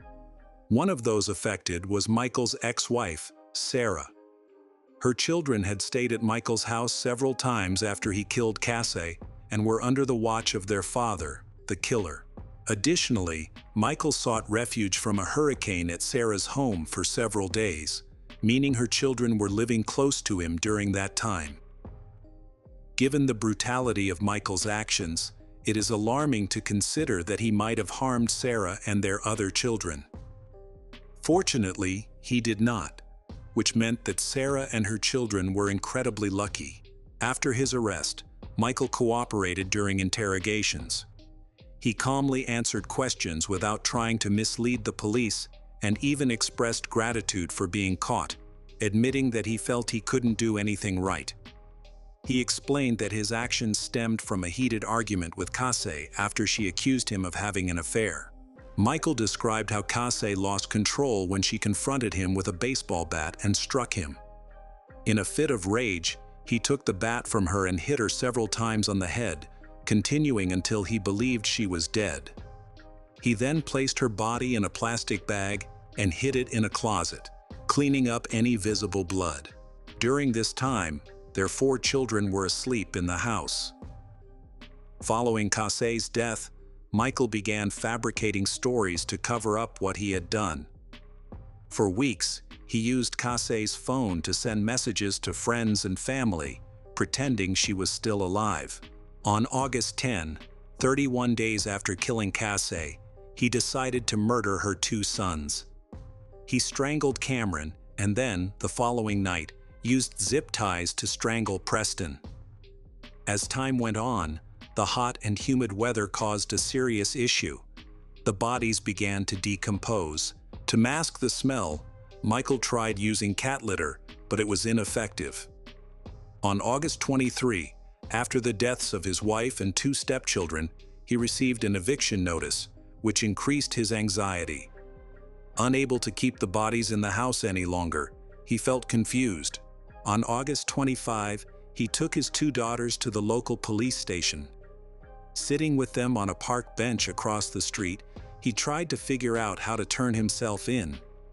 However, his determination turned to discouragement, and when he got home, he revealed his sadistic side.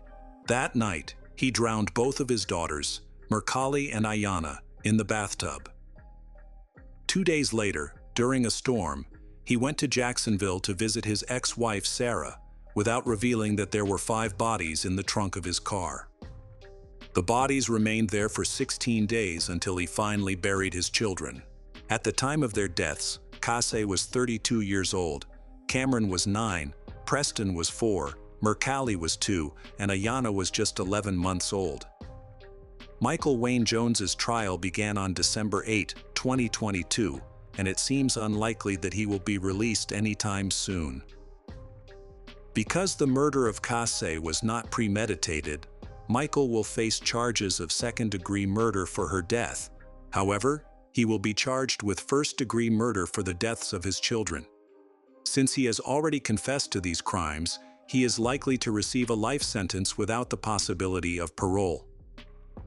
It's important to note that Florida still has the death penalty, and the autopsy reports presented in court revealed some tragic details. Cameron had a broken lower jaw at the time of his death, and a plastic zipper was found around Preston's neck. The remains of Mercalli and Ayanna were discovered in a small plastic bag, which also contained a bottle with a pacifier labeled with Ayanna's name, and a small pair of baby sandals. Case's body was wrapped in a rug and a black and white shower curtain, and her skull showed damage consistent with trauma from a heavy blunt object, indicating she was likely struck rather than injured accidentally. During the trial, the defense argued that Michael should not face severe consequences for several reasons. First, they emphasized his troubled relationship with Case, portraying her as a domineering woman. Second, they noted that Michael had used various banned substances during the incidents. Lastly, they shared his mental health history, which was rooted in a difficult childhood marked by physical abuse from his father and stepfather. Michael displayed unusual behaviors, such as hitting his head against walls and floors to quiet the voices in his head. It's important to mention that Case was not entirely innocent in their relationship. Her sister described her as stubborn, aggressive, and at times cruel. Michael stated that he was frequently bullied by Case, which added to his stress. He also claimed that the actions he took against the children were meant to keep them together with their mother, as he believed they should not be separated. The doctor and clinical psychologist found evidence that Michael came from a dysfunctional family, marked by mental and physical abuse. Despite this, the prosecution showed no mercy. However, all 5 murders occurred within 49 days, indicating that Michael had ample time to regain control of his emotions. Instead, he acted with cold calculation throughout the entire incident. Michael lied many times, such as using Case's phone to fool many people, including Sarah, and even asking her to give a false alibi. During the trial, his ex-wife Sarah said she wanted them to hang him and end it all because she thought he didn't deserve to live another day. In Florida, Michael Wayne Jones has been convicted of first-degree murder, and if the jury agrees, he could face the death penalty. The final decision rests with Judge Circuit Anthony Taddy, who has not yet scheduled a sentencing date. However, given the circumstances, the judge is expected to render a fair judgment, whether that means sentencing Michael to death or not. His actions place him among criminals deserving of the harshest punishment. Killing your wife is horrific and unforgivable, but taking the lives of 4 innocent children is so appalling that it is almost unimaginable. During Michael's trial, Case's sister shared the deep pain she feels over the loss of her younger sister and nephews. She eventually had to leave her job because seeing the children's clothes in the store brought her to tears. Following a nervous breakdown, she was unable to get out of bed for 6 months. The thought that her nephews and niece will never graduate, marry, or have children of their own is a constant source of torment for her, often feeling overwhelming. She believes Michael deserves the verdict the jury reached, and she hopes the judge will uphold it.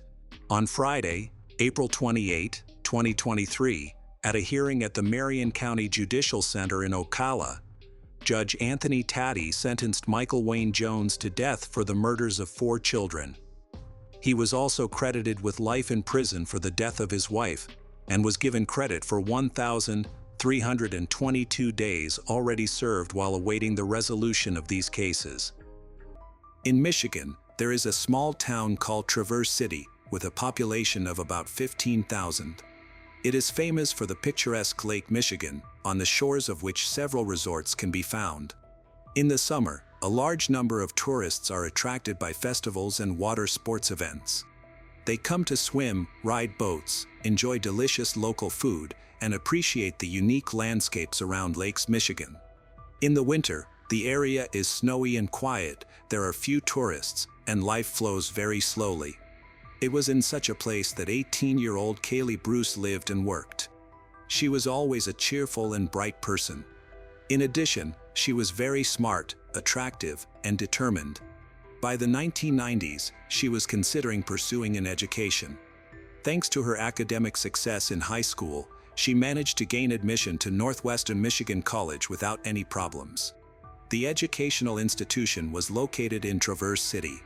To support herself away from her parents, Kaylee worked as receptionist of a local beach condominium company that rented out apartments, rooms, and houses to visitors. The condominium was situated right on the lake and was very popular during the tourist season. On the evening of Monday, February 16, 1998, Kaylee worked at beach condominiums from 5 p.m. to 8 p.m. In February, there were virtually no tourists, only a few locals, so she was almost alone in the building. The night before, while talking to her friend Kim, who also worked at the condominium, she had expressed her eagerness for the start of the season, hoping for more guests and an increase in her salary. That same day, with a little over an hour left before the end of her shift, Kaylee had to do some light cleaning, put everything in the utility room, and then go home. That evening, Kim was not on shift but was passing by the beach condominiums at about 7:30 p.m. She had been driving her friends home after they had spent time together at a restaurant. As Kim drove past beach condominium, she looked toward the office through the window and noticed a light in the area of the administration desk, where Kaylee was preparing to close up. Kim wanted to quickly drop off her friends and then stop by to see Kaylee. However, when Kim returned about 40 minutes later, she saw that the light inside was off and Kaylee was nowhere to be found. Thinking she was late and that her friend had already left. Satisfied that her friend had gone home, she turned around and left.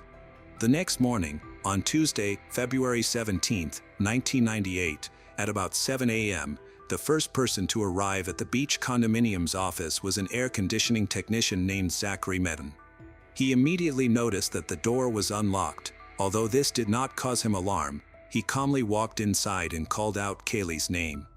Receiving no answer, he saw that no one was at the reception desk where Kaylee should have already been preparing for her workday.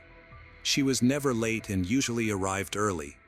All the lights were off, and Zachary walked around the floor. He noticed a glimmer through the crack of a door and decided to investigate further. When he got closer, he saw suspicious red stains near the threshold. It was unclear what it was, but when he opened the door, he realized the horrendous nature of the scene. In horror, Zachary ran away and immediately called emergency services at 911. When the police arrived, Zachary could barely speak, looking emotionally traumatized and barely holding back tears as he described the situation. The scene found in the utility room was soon deemed one of the most horrifying crime scenes in local law enforcement history. In the small room, where household appliances and cleaning supplies were stored, there was blood everywhere, on the walls, even the ceiling. In the middle of the room was the mutilated body of a girl. The victim was Kaylee Bruce, the 18-year-old employee. Next to her body lay all the broken pieces, with shards of plastic and metal covered in dried blood, as well as particles of scalp and hair. Kaylee was found naked, with one of the power cords from an iron wound tightly around her neck, cutting into her skin and crushing her larynx. According to the medical examiner's report, the victim had 19 deep lacerations that cut down to the bone. Her skull was crushed from numerous blows, fractures of the vault and facial bones were found. Severe injuries to her neck and throat were consistent with strangulation, indicating she had been beaten for an extended period with blunt objects on her body, abdomen, chest, and pelvis, leading to numerous internal bleeding. The most horrific detail discovered was a metal pin inserted into her perineum with such force that it damaged the tissues up to the pelvic bone, penetrating several centimeters into it. According to forensic experts, Kaylee remained alive for some time after sustaining this injury until she eventually bled out. Her death was undoubtedly a painful one. The entire small utility room was covered with her blood, and it was smeared over her body as if she had fought back. Despite the small size of the room, it took forensic experts 6 hours to collect dozens of pieces of evidence. They discovered numerous defensive injuries, indicating a brutal struggle, along with signs of disorder around the area. Apparently, Kaylee's resistance only angered her attacker. Footprints and similar traces were found strewn on the floor, suggesting that the attacker had jumped on Kaylee in an attempt to cover this terrible incident. Local reports described the scene, and the first thing that struck the arriving journalist was the amount of blood. He immediately realized they were dealing with one of the most terrible crimes in the town's history. Despite years of experience reporting from dozens of bloody crime scenes, he had never seen such cruelty before. He labeled the criminal a real monster and couldn't comprehend what could drive someone to commit such an atrocity against an innocent 18-year-old girl. Kaylee Bruce died at about 8 p.m. the previous day. It is possible that when Kim was standing outside the office, her friend was already beyond help. She herself miraculously avoided a collision with the killer. Kaylee's family was shocked by such a brutal murder and could not understand who could wish harm to such a sweet girl. Relatives, friends, and acquaintances told detectives that Kaylee was a very nice and kind person. No one had ever heard anyone speak badly of her. It was hard to imagine that someone would have a motive to attack her. Some items were missing from the crime scene, but nothing significant, so the theory of a robbery gone wrong was not considered. Detectives suspected that the perpetrator must have known Kaylee personally, given the brutal nature of the attack. Revenge, hatred, or jealousy seemed likely motives. The attacker was probably observing her and knew her daily routine, allowing him to choose the moment when Kaylee would be most vulnerable.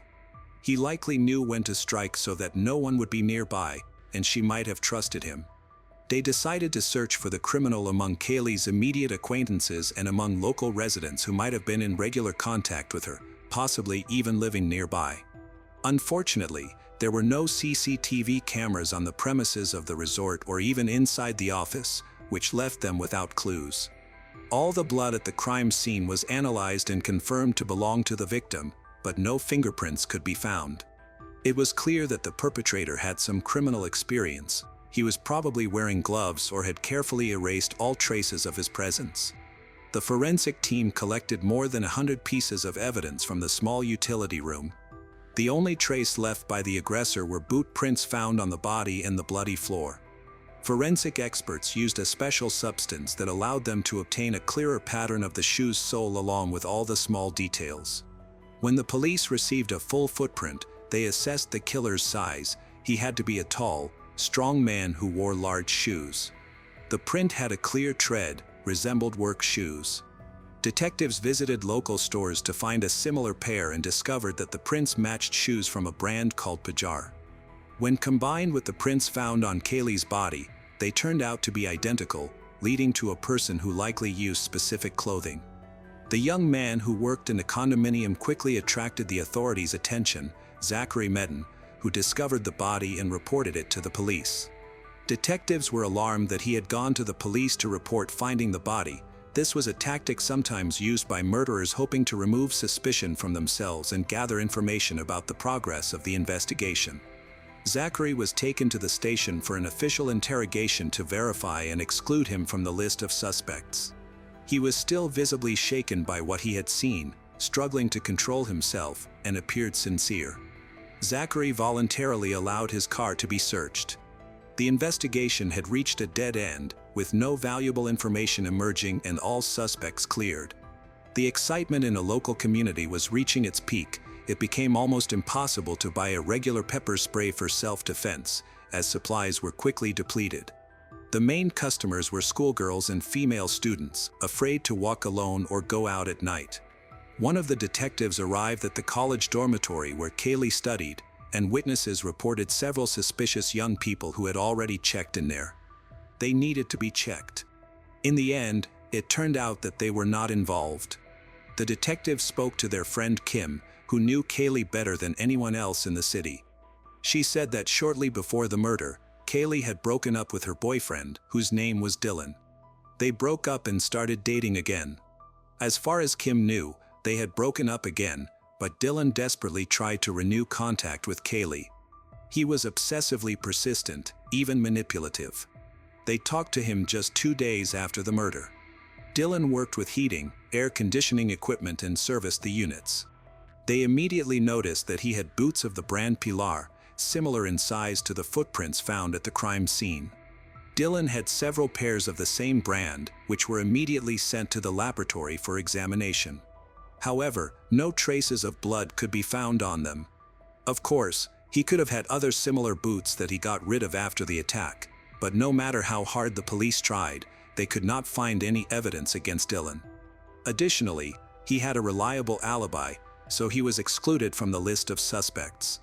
The killer could now be tens or even hundreds of kilometers away from the condominium, but the degree of cruelty suggested great hatred or sadistic inclinations. They were looking for all criminals prone to attacking women who had recently been released from prison and lived in the area. However, all efforts were in vain. During the inspection of the hill, a small metal rod was found. It was a part of a car tire valve. On it, they found Kaylee's blood and several hairs that did not belong to her. One of them had an entire follicle, which allowed them to create a DNA profile of the probable criminal.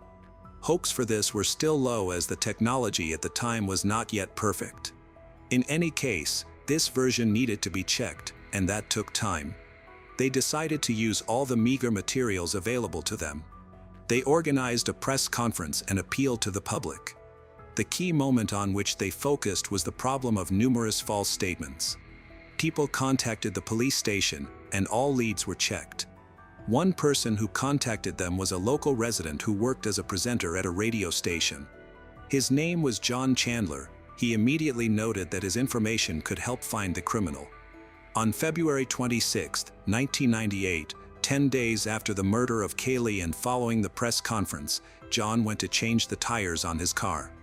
Near the resort area, there was an industrial park and a tire factory that he visited. While in the waiting room, he accidentally overheard the manager talking to the rest of the staff, trying to find one of the workers.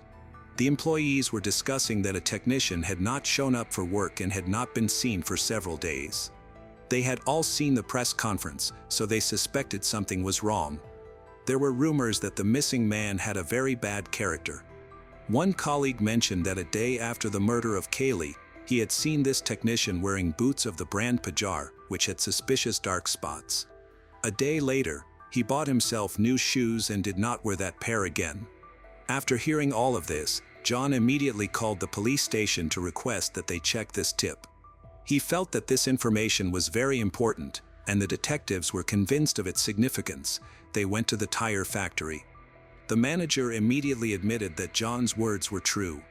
Colleagues that morning had discussed one of the employees of the organization, who turned out to be 25-year-old Kevin Holzer, the son of the director of the company. Several employees confirmed that he always wore large-sized pajar boots while on shift.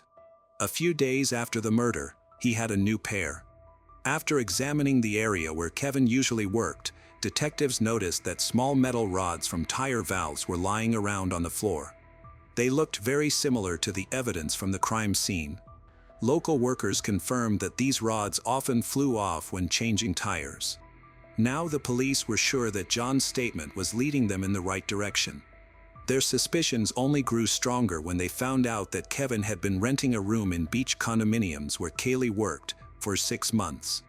He had the opportunity to observe her, calculate her daily routine, and choose the right time when she would be alone. In fact, Kevin spoke with investigators as early as 8 a.m. on February 17th, when Kaylee's body was found. He was the only one who did not ask what had happened, which seemed strange. Kevin claimed he had quickly gone to work at the plant. Due to the lengthy process of examining the crime scene and collecting evidence, the detectives did not have the necessary clues when they spoke to Kevin. It became apparent that the criminal could have been in their hands from the very first minutes of the investigation, but he managed to slip away. The new main suspect was now wearing pajar boots of the same size. It was decided to reanalyze the collected data and follow up on everything the local residents had said. The detectives spoke to one resident of beach condominiums. She said that, day of the attack, she returned home from work in the evening at about 10 p.m. The door was open, although she perfectly remembered locking it. It turned out that the master key had disappeared from the reception desk. Suspicions against Kevin were confirmed by Kaylee's friend Kim, who said that he often ran into the office and lingered at the reception desk while Kaylee worked there.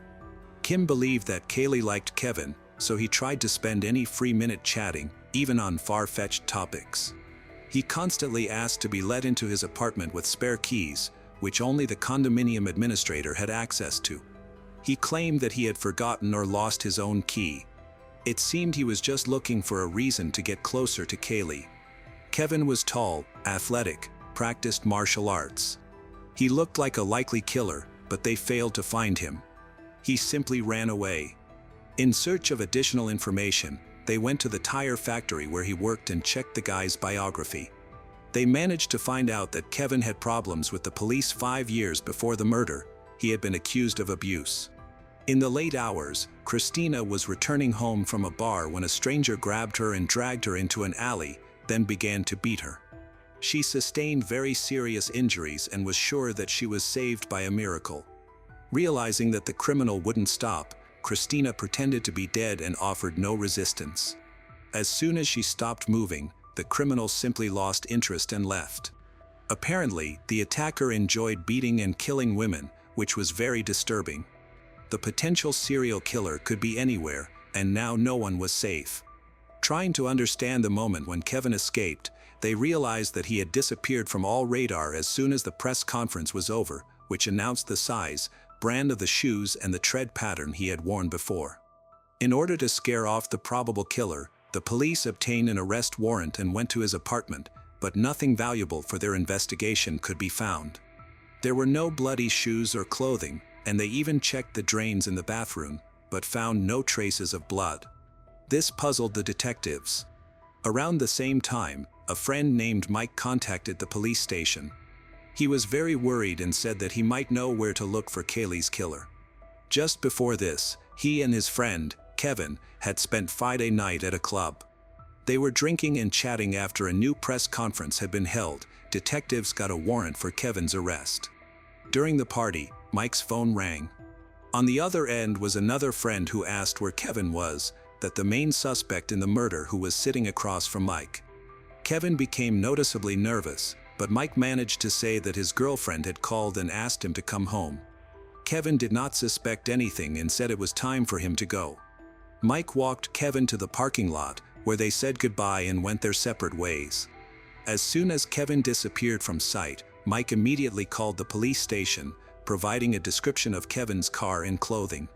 Mike had said he was heading south but gave no exact directions. Kevin was driving a noticeably gold-colored car, which was quickly tracked down. Detectives arrived at the parking lot, but the car was abandoned, and Kevin was not there. It seemed he had managed to escape punishment again. The police spoke to the guard, who admitted that he had talked with Kevin for a long time before Kevin fled. He reportedly headed to Indiana and planned to use the train. The detectives were following Kevin closely, but he was slightly ahead. During this same period, testing of hair found on the metal part of Kaylee's body was completed. The blood from this small piece belonged to Kaylee Bruce, while the hair was male. Samples were taken from Kevin's apartment, allowing for a comparison of the criminal's DNA profile, which matched completely. They feared that he, like a cornered animal, could start killing again, but they managed to intercept and arrest him. Earlier, during his transfer to Chicago, he had refused to cooperate with the investigation and immediately demanded a lawyer. However, the evidence against him was irrefutable, and the prosecutor considered the trial a mere formality. Detectives discovered that Kevin had moved into the beach condominiums just 6 months before the murder. They suspected that he had not chosen his victim randomly. They believed he probably liked Kaylee and became obsessed with her, eventually stalking her. When he found out that Kaylee would be working and studying in the city, he decided to get as close to her as possible. Naturally, all this could not end well. On June 21, 1999, Kevin Holzer's trial began. He was charged with the murder of Kaylee Bruce. Despite his father's wealth and a smart defense attorney, it seemed even the attorney considered his client guilty and did not even attempt to acquit him. In October 1999, the jury decided that Kevin Holzer was guilty of first-degree murder, and he received a life sentence without the possibility of parole. In the years since before Kevin was convicted of abuse, there may have been more attacks. Their suspicion was investigated, but it was not possible to confirm these assumptions. Everyone in his circle was in danger. In which, the witness finds her apartment door open when she comes home from work. She is shocked by the lucky coincidence that she was missed by Kevin Holzer. The police believed this was not an accident. He had stolen the master key and used someone else's apartment because he knew that no one would be there for quite a long time. After the massacre, he entered someone else's territory to take a shower and wash away the traces of the attack. Kevin actually had no feelings for Kaylee except cruelty. Any girl could have been in her place. He intentionally found excuses to approach her, chat with her, and ask for her keys because he wanted to learn how to get them. He carefully calculated Kaylee's schedule as soon as she first talked to him. The lives of Traverse City residents were divided into before and after the murder of Kaylee Bruce. This massacre was so cruel and senseless that the crime is still imprinted in the memory of many townspeople. The Shafia family fled war and instability, hoping to build a new life in Canada. They were originally from Afghanistan, a country where traditions dictate fate. Family honor outweighs personal freedom. On the surface, they appeared to be an ordinary immigrant family, a father who had achieved financial success, 2 wives, and 7 children. However, behind this image of prosperity lay a harsh reality. Control, fear, and strict discipline became inseparable parts of their lives until one day, the family found itself at the center of one of the most shocking and tragic crimes in the country's history. Muhammad Shafia was born into a poor Afghan family. His father passed away when he was just 2 years old, leaving his mother to care for the household alone. From a young age, he understood that survival required resilience. Education was a luxury beyond his reach, so he started working early. At first, he helped his mother with household chores and then moved on to repairing appliances. Eventually, he realized that there were other ways to make money by buying and reselling goods for a profit. Muhammad's business quickly expanded. He dealt in electronics, furniture, and automobiles, constantly finding new ways to grow his wealth. Lacking formal education, he relied on his instincts and sharp business sense to seize every opportunity. As his financial situation improved, he felt ready to start a family. Rona came from a respected and wealthy background where her family valued traditions and ensured their daughters received an education. Although she was raised in a loving environment, her future was largely predetermined. Like many young women in her social circle, she was expected to marry whoever her parents chose for her. When her parents announced that she would marry Muhammad Shafia, she felt she had no choice but to accept their decision as her duty. The wedding took place at one of Kabul's finest hotels, featuring hundreds of guests. To outsiders, it appeared as a prestigious union between two noble families, yet no one considered Rona's true feelings. After the wedding, her life changed significantly. She was now expected to obey her husband, manage the household, and meet all his expectations. Years went by without any children, which caused Rona's status within the family to become unstable. In Afghan society, a woman's value is often associated with her ability to bear children. Muhammad's frustration grew, and rumors about Rona's inability to conceive began to circulate among relatives. Over time, his irritation turned into cold indifference, creating a widening gap between them. After 7 years of marriage without children, Muhammad decided to take a second wife. The second wedding took place in 1988, and many of the wedding photos show Shafia standing next to his 2 wives. The 3 lived together in one household. Tuba Yehia was younger and more obedient than Rona. Her primary value was her ability to bear children. Once she married Muhammad, she quickly gave birth to their first son, followed by another child. As time went on, Tuba's influence in the household increased, while Rona faded into the background. Muhammad enforced strict rules that everyone had to follow without question. Disobedience was met with humiliation or physical punishment. He controlled all financial matters and made decisions for the entire family, demanding total respect. The women in his home were confined to the boundaries he set. Tuba not only accepted these rules but also actively upheld them. She fully embraced her role as the main wife, completely overshadowing Rona. Tuba managed the children, the family finances, and even dictated Rona's circumstances. Over time, her treatment of Rona grew more severe. She isolated Rona, limiting her interaction with the children and restricting her personal freedoms. Hamd Shafia, the oldest son, was raised to enforce control over his sisters. He was taught to believe it was his responsibility to ensure they followed the family's rules and to report any disobedience. Zainab, Sahar, and Geethi, the sisters, lived under constant scrutiny. Any attempt to resist their father or Hamd led to punishment. They were not allowed to make friends, freely leave the house, or choose their own clothing. Muhammad viewed them not as individuals with their own dreams but as extensions of the family, expected to uphold his concept of honor. When the family relocated to Canada, many believed this would offer the children a better life. However, the family dynamics remained unchanged. If anything, the control within the household became even stricter. Muhammad recognized that his children were now in a society where women had rights, so he tightened his authority.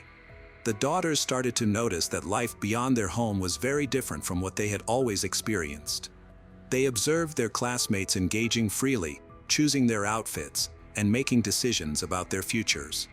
Meanwhile, life at home stayed the same.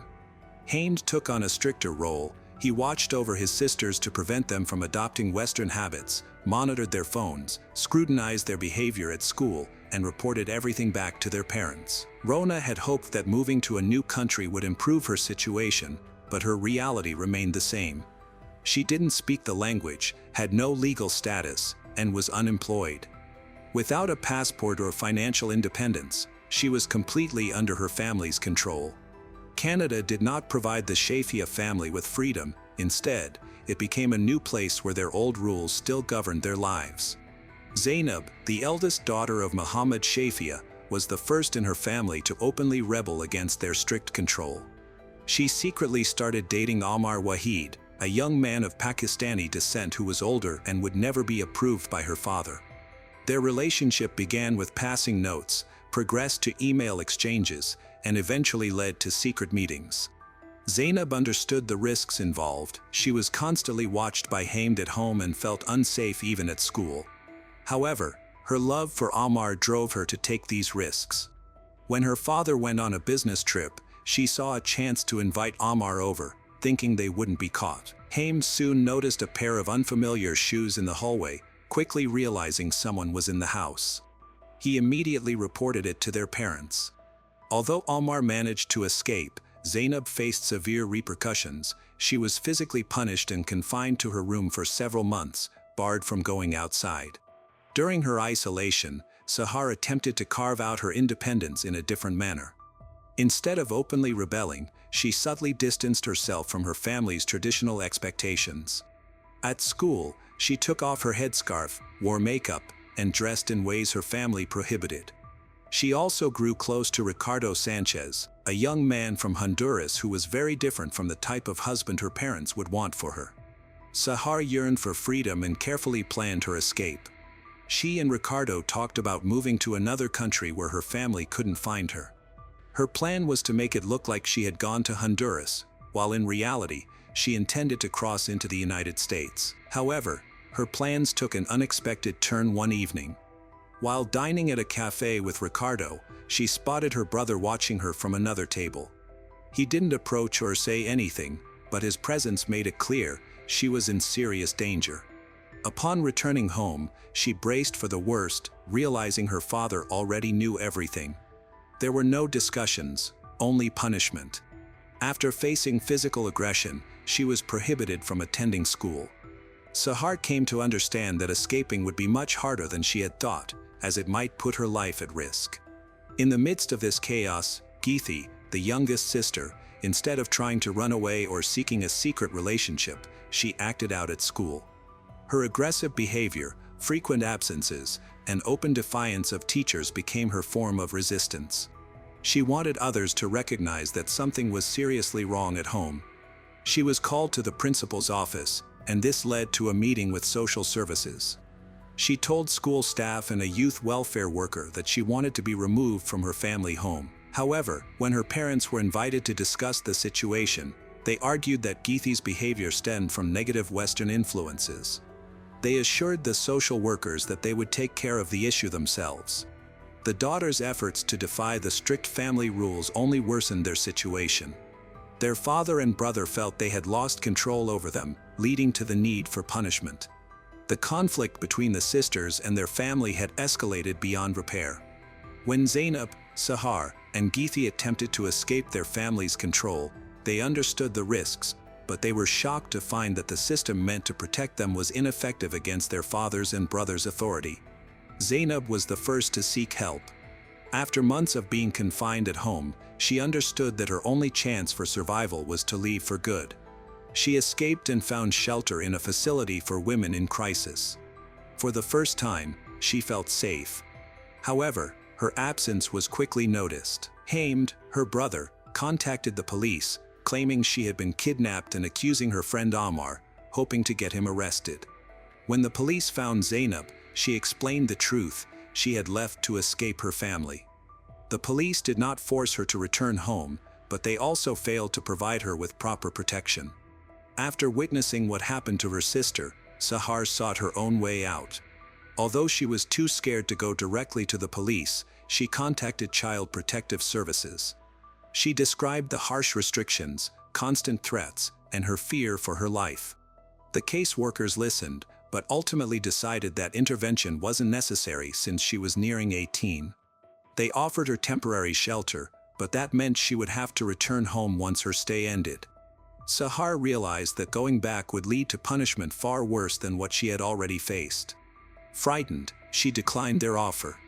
At that moment, she understood that the system could not protect her. Rona was the only one who fully grasped the serious danger the sisters faced, but she felt powerless to intervene. She lived in constant fear herself. She realized that Muhammad and Tuba no longer viewed their daughters as obedient family members, but rather as threats to the family's honor. Rona understood that trying to step in would be pointless. Within the Shafia household, it was evident that the daughters had stopped adhering to the rules set for them. They had rejected the traditional lifestyle. Their actions were not only seen as rebellious but also as a significant threat to the family's reputation. Muhammad could not let rumors about his rebellious daughters circulate among their acquaintances. In Afghan culture, such stories spread rapidly, putting the family's respect at risk. What frustrated him the most was that their defiance was happening in Canada, a place where he had less control over his daughters' lives than he did in Afghanistan. The greatest concern for the family, however, was Zainab. She hadn't just disobeyed, she had run away. This was unacceptable to them. She was living independently, making her own decisions, and no longer following her father's authority. To them, this was the ultimate act of betrayal. Tuba realized that she couldn't force Zainab to return, so she found a way to have her come back willingly. She called Zainab, convincing her that their father had changed his mind. Tuba told Zainab that he had given his blessing for her to marry Ammar, allowing them to be together officially. On May 18th, they held a religious wedding ceremony at an Islamic center. The next day, Zainab had her hair done and decorated her hands with henna. Her uncle took her to a restaurant, and on the way, he tried one last time to persuade her to think twice about the marriage, but Zainab remained resolute. However, her sense of freedom was short-lived. None of Ammar's family members attended the ceremony, as they disapproved of the marriage.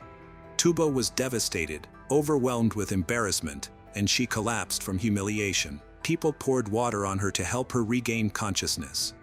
Seeing her mother in distress, Zainab ran into her arms and said, "If you're opposed to this marriage, I'll leave him." Zainab asked for a divorce, and Ammar agreed, saying, "He can't bring shame to his family." The cleric declared them divorced right then and there in the restaurant. They had only been married for 24 hours. After the annulment, Zainab's relationship with Ammar deteriorated sharply. Pressured by her family, she had to cut off all communication with him. Her life became increasingly restricted, her family monitored her movements and controlled her interactions. Although Ammar attempted to reach out, her relatives made it impossible for them to stay in contact. Eventually, their relationship ended entirely, adding more stress and emotional pain to Zainab's life. She realized she would never experience true freedom and lost all hope for independence. Following this situation, the tension between Zainab and her family intensified, leading to tragic consequences. This marked a turning point from which there was no return. After considering the situation for some time, their father realized that his daughters would not change their behavior or abide by the family's rules. Muhammad felt that he could not wait any longer. He believed that betrayal was unforgivable and that women who damaged the family's honor needed to be held accountable. He thought he had been too forgiving in the past, and if they did not take action quickly, their family's reputation would be at risk. Therefore, he decided that his daughters would no longer be allowed to live. The only task remaining was to figure out how to execute this plan. Muhammad wanted to keep a low profile because he understood that a crime like this needed careful planning to appear accidental. Thus, the planning commenced.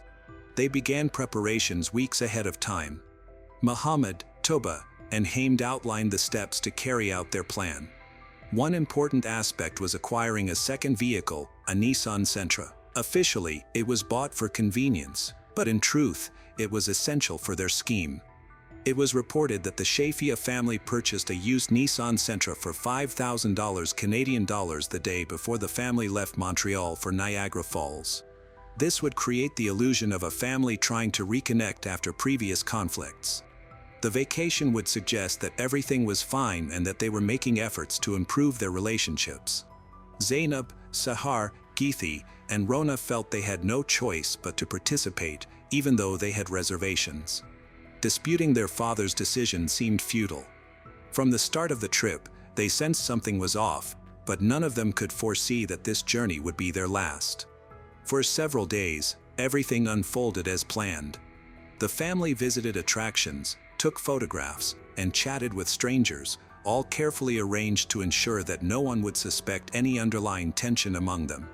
In the early hours of June 30, 2009, two cars, a Nissan Sentra and a Lexus RX, left the Kingston East Motel and headed toward the Kingston Mills Locks. The Nissan Sentra carried Zainab, Sahar, Geethi, and Rona. It is unclear who was driving at that moment, but it was likely Zainab, as she was the oldest and had a driver's license. Following them at a short distance was Muhammad, Tuba, Hamd, and the three youngest children, in the Lexus RX. They maintained a safe distance to avoid raising any suspicions. When the Nissan Center parked near the locks, Muhammad got out of his car and approached the Nissan. Zainab either got out of the driver's seat voluntarily or was forced to leave. Tuba then took over the driver's seat of the Nissan, remaining inside with the girls to prevent them from feeling suspicious. With their mother beside them, the girls did not sense any immediate danger. Muhammad and Hamd returned to the Lexus and drove to a nearby motel, where they intended to create the impression that the family was merely stopping for the night before resuming their trip. At the motel, they woke the manager to rent 2 rooms, but their answers about the number of guests seemed inconsistent, which raised suspicions. After dropping off the 3 youngest family members at the motel, Muhammad and Hamd got back into the Lexus and returned to the locks. As soon as Tuba spotted their headlights in the darkness, she quickly exited the Nissan and ran towards them. This was the sign that it was time to act. At that moment, the women in car unaware they were in a dangerous situation. The events that followed can only be partially reconstructed from the investigation. It is unclear whether the victims were harmed inside or outside the car. However, forensic evidence provided important details. 3 of the victims, Rona, Geethi, and Zainab, suffered head injuries, likely inflicted to render them unconscious before they were submerged. In contrast, Sahar seemed to have fought back. There were no signs of head trauma on her body, indicating she may have remained conscious longer than the others. One by one, the victims were either drowned in the water or placed inside the car after losing consciousness. Muhammad, Toba, and Hain started to set up the scene to make it look like a tragic accident. Their plan was to push the vehicle into the water to make it seem like it had rolled in by accident. One of them started the engine, shifted the car into neutral, and got out, hoping the Nissan would roll into the canal by itself. However, things didn't go as planned. The car got stuck on the edge of the concrete ledge. The front wheels had gone over the edge, but instead of falling into the water, the vehicle stayed in place. This was a significant problem. If anyone had shown up at that moment, they would have been caught. One of them reached through the open driver's window and turned off the ignition. They realized that the Nissan wouldn't go into the water without some help. The only way to execute their plan was to use the Lexus to push the Nissan into the canal. They jumped into the Lexus, accelerated, and slammed into the back of the Nissan. The impact was powerful. The left headlight of the Lexus shattered, scattering glass at the scene. With that final push, the Nissan Sentra fell into the water, taking the 4 women with it. Thinking they had completed their crime, they started to cover their tracks. They tried to pick up the broken pieces of the Lexus's headlight but couldn't collect them all. Then, they quickly left the site and returned to the motel to create the impression that they had spent the night there and had no knowledge of the disappearance. On the morning of June 30, 2009, a worker at the Kingston Canal noticed something odd in the water. He saw the roof of a submerged car. He quickly called the authorities. Emergency responders and divers arrived to investigate. When they removed the vehicle from the water, they found the bodies of 4 women inside. None had tried to escape, there were no broken windows, and no signs of anyone attempting to open the doors. The victims were soon identified as 3 sisters and their stepmother, Rona. Zainab was in the front passenger seat, her head leaning forward, her black cardigan soaked and worn backward after hours underwater. In the back seat was her younger sister Sahar, while Geethi's lifeless body was found above the driver's seat with one arm resting on the headrest and the window next to her fully open. Rona was curled up in the middle of the back seat. None of them were wearing seat belts. The initial inspection of the car raised immediate concerns. The seat belts were unused, which was odd. During an emergency, people usually grab onto something for safety, yet there were no signs of a struggle. Meanwhile, 3 individuals walked into the Kingston police station: Muhammad Shafia, his wife Tuba, and their son Hamd. They reported that 4 women were missing, claiming that the women had taken the car keys during the night and left without permission. They suggested that the most likely reason for their disappearance was an attempted escape that went wrong. Initially, their story seemed plausible. The family mentioned that Zainab and Sahar had a history of defiance and conflicts with their parents. They reasoned that if the women tried to run away, they might have panicked, lost control of the car, and accidentally driven into the water. However, the first pieces of evidence soon raised doubts about this narrative. First, the car was found in a Kingston Canal, which is not a road or highway and impossible to access by accident without knowledge of the area. Second, the condition of the bodies was concerning. If the women had been alive when the car entered the water, they would have tried to escape, yet there were no signs of struggle, no scratches on the windows or attempts to open the doors. This prompted investigators to reevaluate the family's account, and the theory of an accidental crash began to unravel. Detectives began examining statements from the motel staff where the Shafia family had stayed. They discovered that no one saw the women enter the building and surveillance cameras did not record them leaving. This raised suspicions, indicating that someone was definitely lying. While the police proceeded with their investigation thoughtfully and without jumping to conclusions, it became evident early on that this situation was not merely a tragic accident, it appeared to be a carefully orchestrated crime disguised as one. During questioning, Muhammad, Tuba, and Hamed struggled with details. At first, they claimed the women had left during the night, but when asked for the exact time, none of them could provide a clear answer. Their statements about when they supposedly left kept changing. Hamed insisted that he had been asleep and hadn't heard anything, while Tuba claimed there had been noise in the house that night. Later, she added that she had woken up and seen the women leaving, only to contradict herself by saying she didn't remember. Muhammad initially stated that he had been in a different motel room at the time, but security footage showed otherwise. Police conducted a thorough examination of the car found in the water. At the scene, they discovered fragments of broken headlights. However, these fragments did not belong to the submerged vehicle. This meant that another car had been present and could have played a role in the incident. Forensic experts took a closer look at the front of the family's Lexus SUV. The damage patterns on the vehicle matched the broken fragments found at the scene. Further analysis revealed that the Lexus had dents and impact marks consistent with a collision with another car. These findings confirmed a new theory: the victims had not simply been left in the vehicle, they had been deliberately pushed into the water. Investigators knew they needed stronger evidence, so they decided to place a listening device in the Shafia family's vehicle, hoping the suspects would incriminate themselves. A few days later, the police got exactly what they were looking for. The recordings captured conversations in which Muhammad openly expressed satisfaction with what had happened.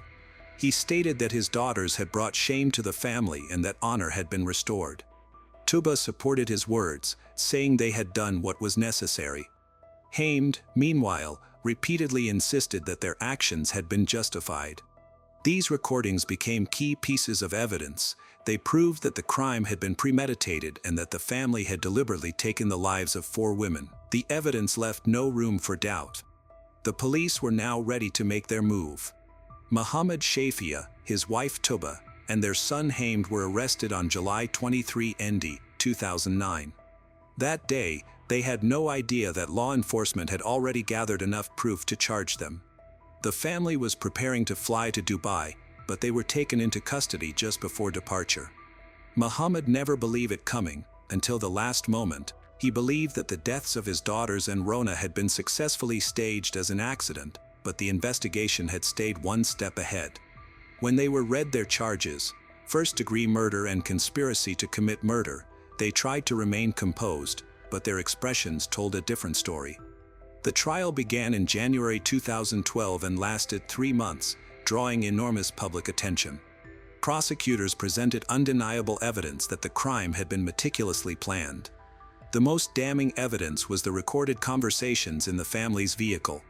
In them, Muhammad proudly stated that his daughters had gotten what they deserved, while Tuba and Hamed fully supported this sentiment. These recordings shattered any remaining doubts about their guilt.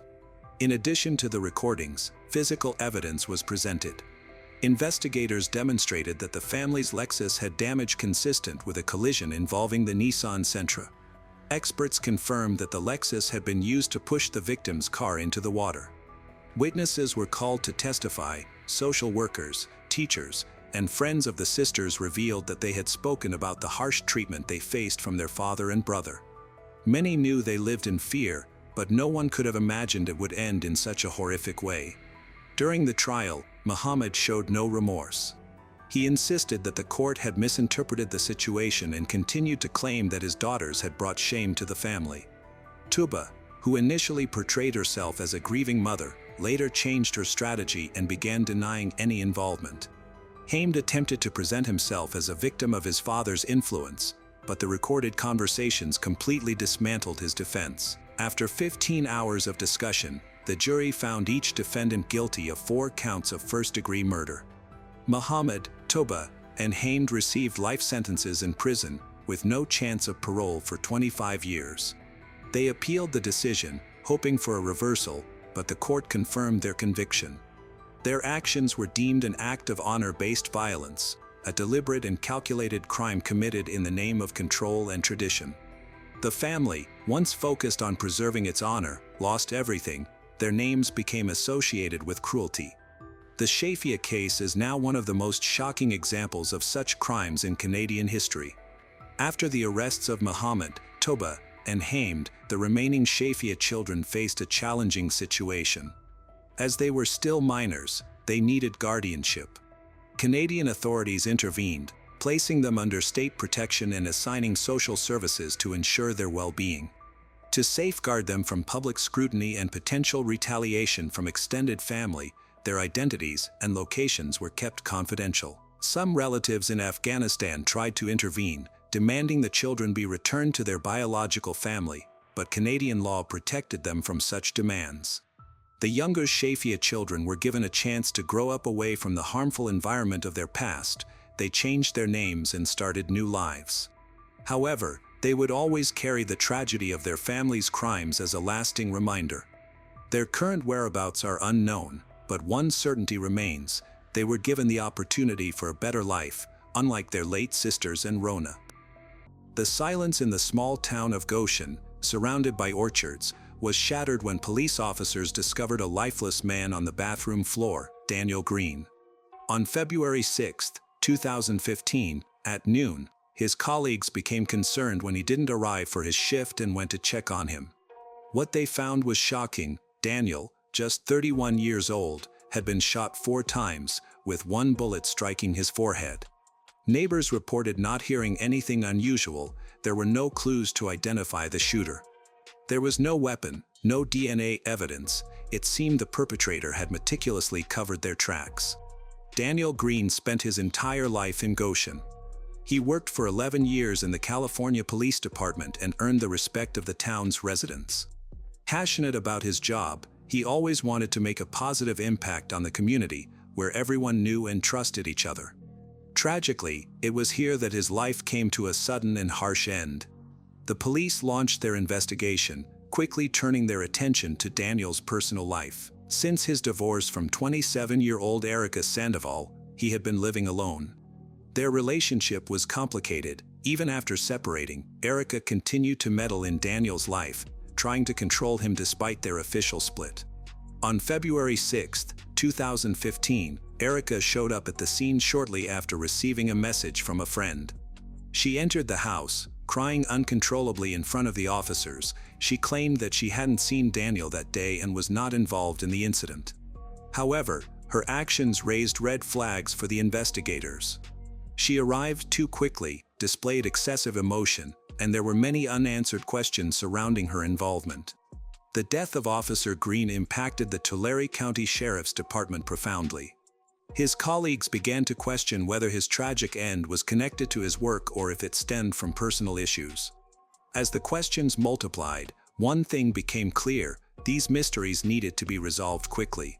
Investigators meticulously examined motives, connections, and personal conflicts, ensuring that no detail was overlooked. Matt and Misty, Daniel's twin siblings, were deeply affected by their brother's loss. They grew up in Porterville, a small town in California, where they shared a dream of working in law enforcement. Matt initially joined the police force but later shifted to a career in law. In contrast, Daniel remained dedicated to his role in law enforcement, advancing to the position of officer and taking pride in his chosen path.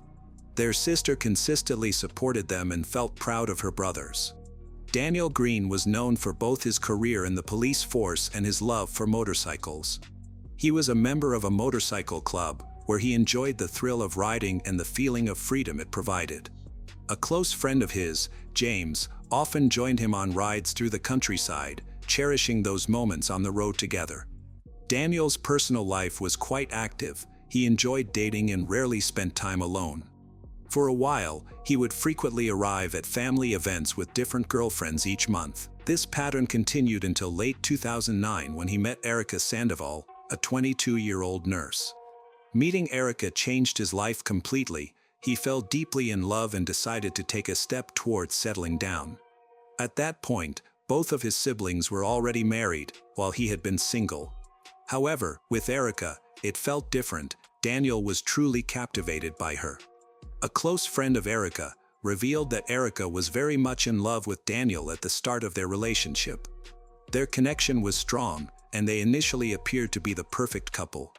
However, Daniel's sister observed that although Erica was generally friendly, she could quickly become upset if things didn't go as she wanted. As time went on, stress accumulated in their relationship, leading to regular conflicts and arguments. Erica grew up in Southern California in a middle-class family. She had a brother who recalled that Erica, as their parents' only daughter, always felt special. Her parents pampered her, striving to provide her with the best of everything. As a result, Erica never faced hardship or mistreatment. She came to expect that her wishes would be met without hesitation. With the constant support and attention from her parents and brother, she developed a sense of entitlement and believed she deserved special treatment. Daniel Green, 26, and Erica Sandoval, 23, shocked their family and friends by secretly getting married in Las Vegas. They didn't inform anyone beforehand. Daniel's brother and sister were taken aback when they received a late-night message that included a photo of the marriage certificate.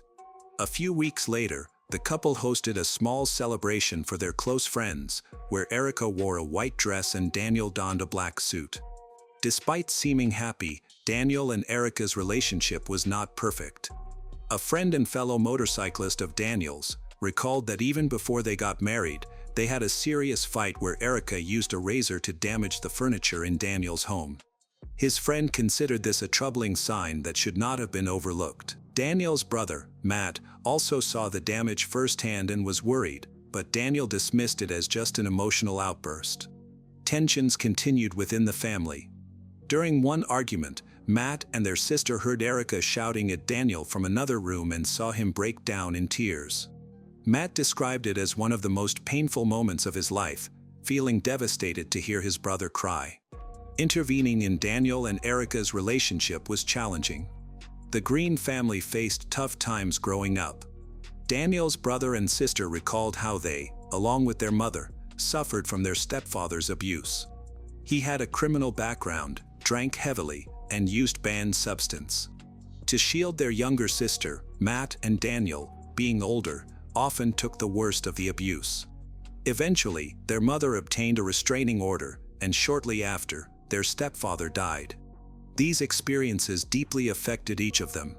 Daniel's relationship with Erica mirrored the troubling dynamics of his childhood. Family members observed that Erica exerted control over Daniel, isolating him from friends and family while also belittling him verbally. Even though Daniel was a police officer who frequently dealt with victims of domestic abuse, he struggled to acknowledge that he was in a similar situation.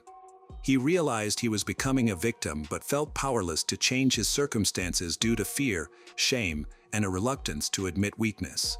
Just like women, many men often do not report domestic abuse for these same reasons. The problems in Daniel and Erica's marriage escalated in February 2011 when a neighbor witnessed a heated argument between them. Erica was shouting and provoking Daniel, pushing him to his limits. He tried to maintain his composure, aware that losing control could jeopardize his career. In a moment of desperation, he asked the neighbor to call emergency services to intervene. The police arrested Erica, but despite the seriousness of the situation, Daniel chose not to press charges, resulting in her quick release. This incident marked a turning point for Daniel, leading him to decide that their relationship was over. In January 2012, just a year after their official marriage, they divorced and separated. A few months later, Erica informed her friends that she was pregnant with Daniel's child. The news reached Daniel, and despite their past issues, he decided to give their relationship another chance for the sake of the unborn baby. They got back together, moved in again. Daniel's family hoped that this time would be different, that their conflicts would be resolved. He made an effort to keep the peace at home and looked forward to the baby's arrival. However, the issues persisted. Erica frequently confided in her friend about Daniel's harsh behavior.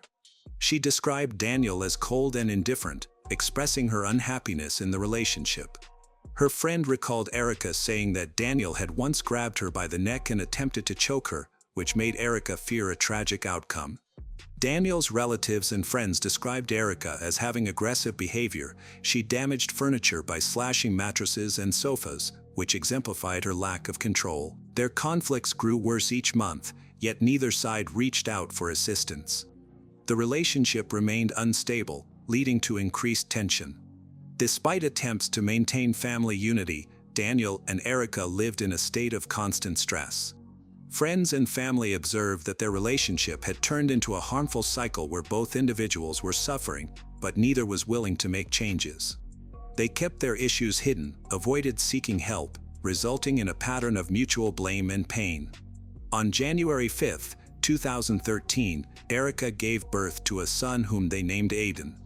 At that moment, their relationship seemed to finally be improving. Daniel was thrilled to become a father and felt that his life had new meaning. For the sake of his family, he decided to sell his motorcycle, understanding that the safety and well-being of his loved ones were more important. This decision was not easy for him, but he did it for Aiden and for the stability of their family. Daniel posted pictures with his son on social media, capturing moments of joy and his happy life. However, just 6 months later, the tension started building again. The constant conflicts, arguments became more frequent. Daniel suggested that Erica move out, and she agreed, but she took Aiden with her, completely cut off contact with her ex-husband. Unable to see his son, Daniel fell into a deep depression. He decided to fight for custody of Aiden, which led to the start of a serious conflict between them. These events took place alongside another significant incident in Daniel's life. Just before Aiden was born, Daniel was on a motorcycle ride with a friend when his brakes suddenly failed. They stopped to check, and Daniel found that some wires had been cut. He immediately suspected Erica might be involved. When he got home, he confronted her, but she denied any wrongdoing and claimed she would never endanger his life. Erica disapproved of his motorcycle riding, seeing it as dangerous. Their arguments increased after the brake incident, creating more tension in their relationship. Daniel chose not to involve the police and kept the incident to himself to avoid drawing escalating conflicts. He recognized that their situation was becoming unhealthy, but he decided to stay silent in hopes of managing the fallout. After selling the motorcycle and welcoming the birth of his son, Daniel hoped for a calmer period in their family life. However, conflicts and tensions persisted. In the fall of 2014, during another night spent together, Daniel experienced a frightening incident that shook him deeply. In the middle of the night, he suddenly woke up to find Erica standing over him with a gun. She pointed it at him, claimed she had a nightmare in which he had been unfaithful. Erica expressed her desire to end his life to escape the pain of betrayal. Daniel calmed her down by reassuring her that it was just a dream and that he had always been faithful. After she lowered the gun, Daniel realized how dangerous their relationship had become. He shared the incident with his friends and concluded that it was time to end the toxic relationship for good. In January 2015, despite previous conflicts, Daniel and Erica came together to celebrate their son Aiden's second birthday with close family. During the gathering, they appeared to be friendly, leading some to speculate that they might be rekindling their relationship. However, Daniel was aware that a future with Erica was not feasible and wanted to avoid their past disagreements. Following the celebration, Daniel informed his friends about his new girlfriend, a 20-year-old named Brenda Vela, and shared a photo of them on social media, revealing his happiness. Many people were optimistic that he was starting a more peaceful chapter in his life. Erica and Daniel's relationship had been marred by conflict, mutual blame. Their text messages were filled with hostility, including hundreds containing anger and insults. Daniel accused Erica of trying to take his son away from him, while Erica accused him of being selfish and unfit father. Their arguments covered topics from parenting to personal attacks. There was no constructive communication, only increasing tension. On the morning of February 6, 2015, Daniel dropped Aiden off at Erica's house as planned and then went to the gym. After working out, he returned home, where a tragic event occurred. Daniel entered the bathroom, sat down, and was shot 4 times in the arm, chest, neck, and forehead. He died instantly, with no chance to protect himself. The day after Daniel's death, Erica was brought in for questioning. She insisted she hadn't visited his house in weeks and had no connection to what had happened. Investigators, however, told her they had surveillance footage from a neighbor's camera showing her entering the house on the day of the incident. Although the video did not clearly identify her, the investigators used this information to pressure her. The tactic worked. Overwhelmed, Erica confessed and even revealed where she had disposed of the firearm involved in the crime. The prosecutor claimed that jealousy and a fear of being replaced by another woman motivated the crime. When Erica was arrested, police discovered a note in her purse with Brenda's name and birth year, suggesting Erica had been monitoring Daniel's new girlfriend. The evidence against her was strong, but the trial didn't begin until October 1, 2019, 5 years after the incident. Erica made about 170 phone calls to Daniel in an effort to reconnect after she found out that he had introduced their son, Aiden, to Brenda and that they were spending time together. This prompted Erica to lose control. The prosecutor also mentioned that after the crime, Erica deleted several messages from Daniel's phone where she had tried to persuade him to believe she would change and improve. However, Daniel made it clear that he wanted nothing to do with her. He intended to move forward with his life. During the trial, Erica's lawyer argued that Daniel had been an abusive husband who repeatedly attacked her. They presented audio recordings of their intense arguments, where Daniel could be heard insulting and threatening Erica. These recordings were vital to her defense, highlighting the aggression and cruelty in their relationship. In court, Erica detailed the abuse she suffered over the years. She stated that Daniel physically assaulted her, choked her, and made threats against her. Erica explained that she lived in constant fear and refrained from reporting the abuse to the police because she felt it would be pointless. She believed that, as a police officer, Daniel could sway any investigation and that he was too powerful for her to seek justice. Erica also thought that people would not believe her because Daniel was well respected in their community. On February 5, 2015, the day before the incident, Erica said she had a phone conversation with Daniel. During their conversation, they flirted, which gave her hope of rebuilding their relationship.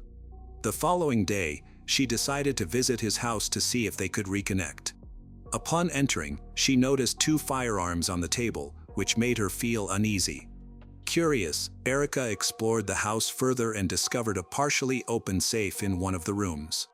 Inside the safe, she found 2 intimate photos of individuals who she believed looked underage. This discovery shocked her and made her worried that Daniel could be a danger to their son.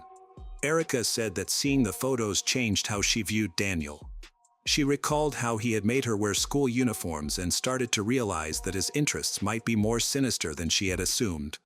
After putting the documents away, Erica heard a car pull up. It was Daniel. In a panic, she grabbed 2 loaded guns and hid in one of the rooms, unsure of what to do next. When Daniel entered the house, he moved through the rooms. Erica heard him go to the bathroom, and with the guns in her hands, she followed him, filled with fear.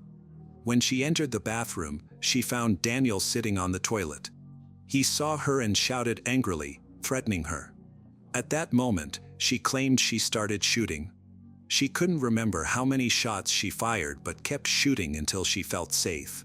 Then she ran out of the house, disposed of the guns, and attempted to escape. Erica revealed that she continued to have an intimate relationship with Daniel despite his mistreatment because she was afraid of how he would react if she refused him. She believed that not meeting his needs would lead to his aggression. This fear was a significant reason for her staying with him. She felt that her safety depended on obeying his demands. During the trial, Erica spoke for the first time about finding photos in Daniel's safe. She explained that she had kept this information to herself during the investigation because she did not trust the authorities and thought they would side with her ex-husband. Daniel's family was shocked by her allegations and completely rejected them. Erica maintained that she was scared her concerns would be overlooked or misunderstood. However, her claims were not backed up by evidence. Officers who searched Daniel's home found no illegal photos or proof to support her accusations. The prosecutor argued that Erica's statements were false, intended to evade accountability. Erica's lawyer attempted to paint Daniel negatively by highlighting that his phone and computer had hundreds of explicit photos and videos featuring adults. Additionally, the lawyer mentioned that Daniel had deleted over 1,000 images from his phone years ago, suggesting that this could imply he had troubling secrets. Erica may have had valid reasons to be afraid of him. She expressed sorrow for her actions and apologized to Daniel's family, stating that she never intended for things to end so tragically, that her actions were motivated by panic and fear for her son. Erica's attorney argued that the responsibility for Daniel's death was not only on Erica but also on Daniel himself. They were caught in a traumatic relationship that neither could escape, leading to a tragic outcome. The jury deliberated for nearly 4 days but couldn't reach a unanimous verdict, resulting in a mistrial. Erica's attorney viewed this as a positive outcome, as it allowed them to reevaluate the case and plan a new defense strategy. Nevertheless, Erica lost her parental rights, Daniel's brother, Matt Green, and his wife adopted Aiden. Erica Sandoval's first trial in 2019 ended with a hung jury. The next trial begins on February 6, 2025, exactly 10 years to the day after the crime was committed. Jury deliberations began on Tuesday, May 6, 2025. On May 8, 2025, Erica was found guilty of first-degree murder with the special allegation that she personally and intentionally discharged a firearm, causing serious bodily injury to Daniel. Sandoval's sentencing is scheduled for June 5, 2025. The trial is taking place in Room 20 at the Southern County Judicial Center in Porterville, where Sandoval faces 50 years to life in prison. Specifically as follows: she could be sentenced to 25 years to life for the murder charge and an additional 25 years to life for the weapons charge. Sandoval has served 10 years and may be eligible for an elder parole hearing when she has served 20 consecutive years and reached the age of 50.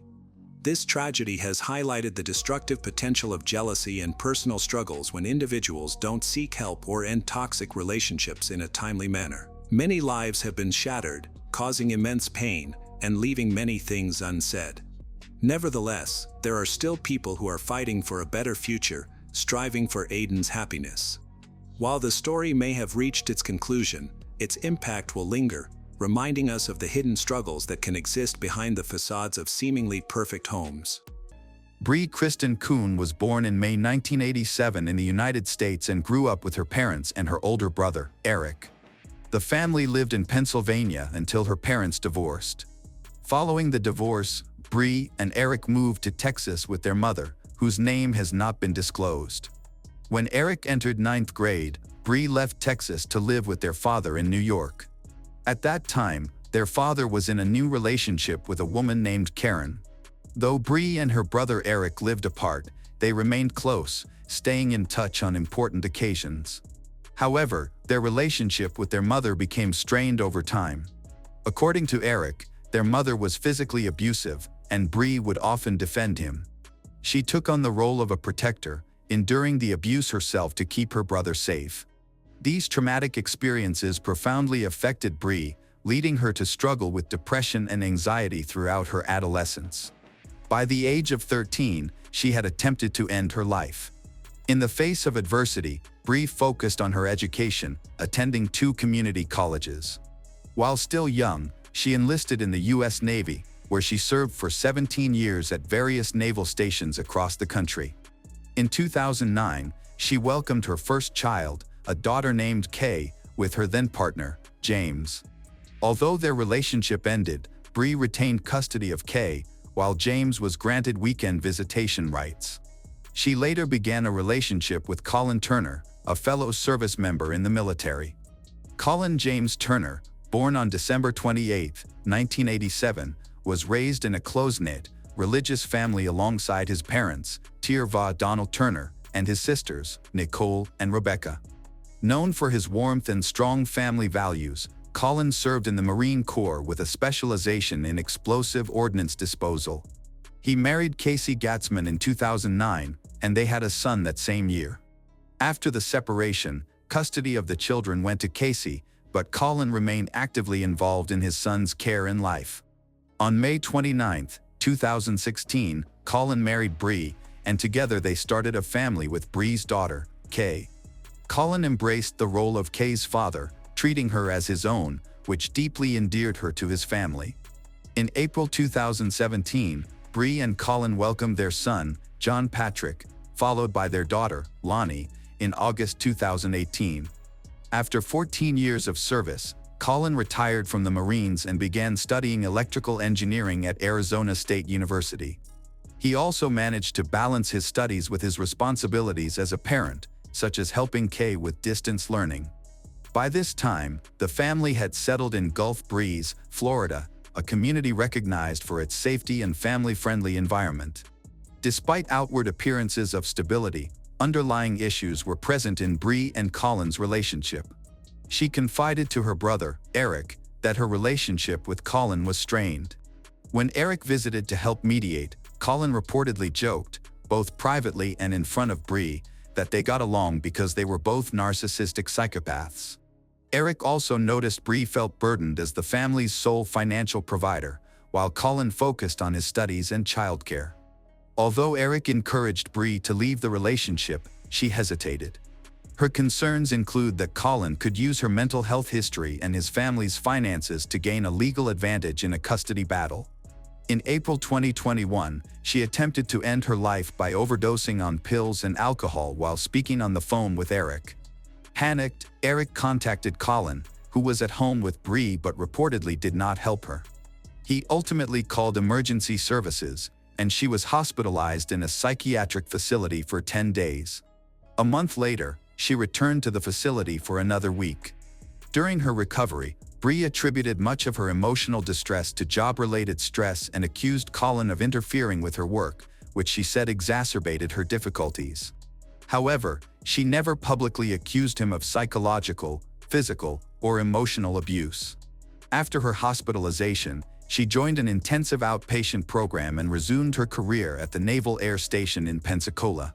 In her role as an assistant to the command chief, Bree was able to continue her treatment while serving under limited-duty sailor status.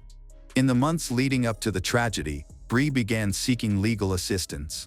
On Wednesday, September 8, 2021, she reached out to a group of mothers on a messaging app, asking for recommendations for a lawyer. She mentioned that the situation could escalate, as it involved disputes over children and property.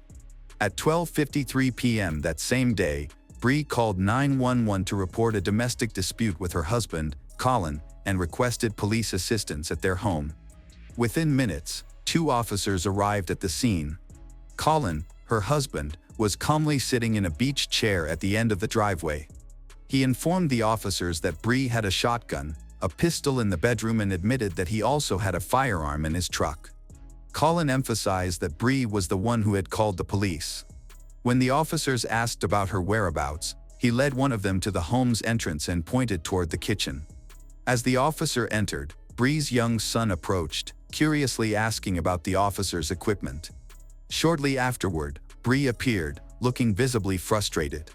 The police officer explained that they could not intervene immediately unless there were obvious injuries or specific evidence of violence. Bree responded bitterly, sarcastically stating that she would make things clearer next time. The officer attempted to de-escalate the situation, explaining that without a court order or restraining order, they could not prevent Colin from seeing or taking the children, especially since 2 of them were biologically his. When asked if she wanted to file a formal complaint, she declined, saying she just wanted to leave the house with her children. The officer informed her that he would speak to Colin while she gathered her belongings. While the officers were speaking with Colin, Bree began transferring items from Colin's truck to hers. Noticing this, Colin firmly stated that he would not allow her to take the children. He argued that he was their primary caregiver and claimed that he intended to take them to his parents' home in Georgia for a few days to let tensions cool down. He also denied having any intention of keeping the children away from Bree. One of the officers advised Colin that, as long as no violence was involved, parenting disputes were not matters for police intervention. When asked if he wanted to file a formal report, he agreed. The officers retrieved paperwork from their patrol vehicle and provided forms to both parties. When Bree saw her form, she asked what she should do if her husband hit her after they left. The officer advised her to use her phone's camera to document any evidence. The officers then departed. A few hours later, around 5 p.m., there was another 911 call from their home, this time from Colin. When the police arrived again, they found Colin outside, holding the youngest child. He told the officers that Bree was refusing to let him back into the house. She then went outside and tried to take the child from his arms. The officers intervened and asked Bree to go back inside to allow for a calm discussion. After confirming that Colin lived in and co-owned the house, an officer informed him that he had the legal right to enter the property, though they discouraged him from using force. The officer emphasized that Colin's access to the home was a lawful right. Concerned about another confrontation, he requested that the officer accompany him inside. Colin explained that Bree had attempted to take the child into the house, but the child had started screaming, refusing to go in without him. When the officer asked if any physical conflict had occurred, Colin said no but mentioned that the situation was part of a long-standing dispute that had lasted for years. Bree, on the other hand, told the officers that they were discussing divorce and claimed Colin intended to take the children to Georgia. She further accused him of being physically aggressive, adding that the earlier police visit had failed to protect her. She also alleged that Colin had contacted her superiors at work and possibly made claims of emotional abuse. The officer reiterated to Bree that she could not legally prevent Colin from entering his own home. He suggested they work out a temporary arrangement, such as staying in separate bedrooms and minimizing contact, for the well-being of their children. However, Bree refused, expressing concern that allowing Colin inside could lead to more violence. She again brought up her previous allegations of abuse and expressed fear of being harmed. The officer advised her to document any future incidents, but it was clear Bree was seeking more than just advice. She wanted protection that the current system was not equipped to provide. When the officer suggested that everyone enter the house together, Bree refused. The officer then turned to Colin, who calmly provided the children's information. During the exchange, he mentioned Bree's mental health issues. Police confirmed this and said that he had previously intervened in an incident at their home in March, when Bree attempted to harm herself. Police reminded Colin of the same advice they had previously given him, to remain separated within the home for the safety of everyone involved. He also pointed out that standing outside in the intense heat with a small child amidst biting mosquitoes was unsustainable. Before heading inside again, Colin asked the officer to retrieve his wallet, which Bree had allegedly taken from his vehicle. At the door, Bree met the officer. When asked about the wallet, she denied having it and claimed she had only taken Colin's credit card. The officer reminded her that a wallet is personal property, not something to be shared in marriage, and instructed her to return it if she had taken it. In a calm but firm tone, the officer told Bree she had to allow Colin and their daughter back into the house. Bree agreed, but only on the condition that Colin would not harass her or the children. The officer reassured her that if anything happened, she could call them again. As the officer prepared to leave, he returned to inform Colin that Bree claimed she did not know where the wallet was. Colin just smiled and implied that he would let the matter slide. But in reality, nothing was resolved satisfactorily. Less than 2 hours later, at exactly 6:22 p.m., a third and final 911 call came from their residence. Colin James Turner, just 33 years old, had been fatally shot. The final fatal gunshot rang out while the 911 operator was still on the line. On the porch, officers found Bree, then 34, sitting calmly. As they approached, she spontaneously confessed that she had shot her husband. She was taken into custody without resistance. When asked about the children, she said she had taken them to a neighbor who lived a few houses down. Paramedics checked her over while officers ensured that she was physically stable. When asked if she could breathe properly or needed medical care, she didn't respond, so emergency personnel were instructed to evaluate her. Bree was brought to the police station for questioning. The interrogation was slow, interrupted by long silences and frequent bouts of crying. During the interview, Bree opened up about the state of her marital relationship. She said Colin was the primary caregiver for their children and admitted that she believed she had little chance of winning custody due to her history of mental health struggles. She revealed that Colin had threatened to take the children to Georgia and had physically assaulted her. He had also warned that if she reported him, no one would believe her because of her mental health issues, calling her crazy. Bree confessed that she had removed the batteries from the garage door opener to stop Colin from leaving with the children. She claimed that Colin only pretended to care about her mental health as a way to manipulate her, especially after she decided to file for divorce. She mentioned that she had a legal appointment scheduled for the next day. She also mentioned that she had an appointment with a lawyer scheduled for the next day. When asked what had happened just before the attack, Bree said her memory after the second police visit was hazy. She recalled Colin attempting to enter the house through the garage but failing because the way was blocked. However, she said he then used a side door to enter the house. She claimed she tried to stop him, but her next clear memory was knocking on a neighbor's door. She remembered leaving her children there to ensure their safety before returning home to help her husband. Investigators pressed her for a more comprehensive account, but she could only provide scattered details. She said she returned to the garage and saw blood everywhere. Throughout the questioning, Bree repeatedly asked to call her father. Eventually, she was allowed to make the call, which lasted 18 minutes and consisted mostly of sobbing. Her father tried to comfort her, suggesting she would likely spend the night in jail and urging her to seek help if she felt like harming herself again. He reassured her that things could improve and told her to stay strong and look for hope. Toward the end of the call, Bree asked if her father could take custody of her two youngest children.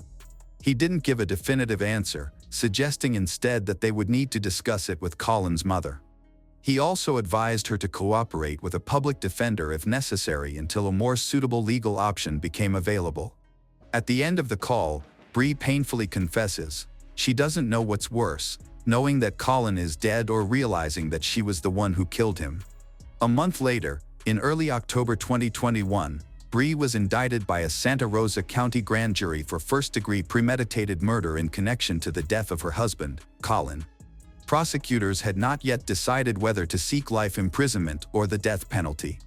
On October 16, Colin's family and friends gathered for a military funeral to honor his 14 years of service in the U.S. Marine Corps.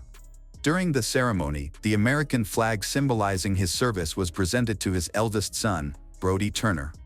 The youngest children of his were adopted by his parents, who always strived to love and support him despite enduring an irreparable loss. After 3 years of delays, Bree's long-awaited trial began on Tuesday, September 24, 2024, at the Santa Rosa County Courthouse. Now 37 years old, Bree faced accusations of committing a premeditated and calculated act of murder. The prosecution carefully outlined the events of September 8, 2021, arguing that Bree intentionally killed her husband following a day of escalating conflict.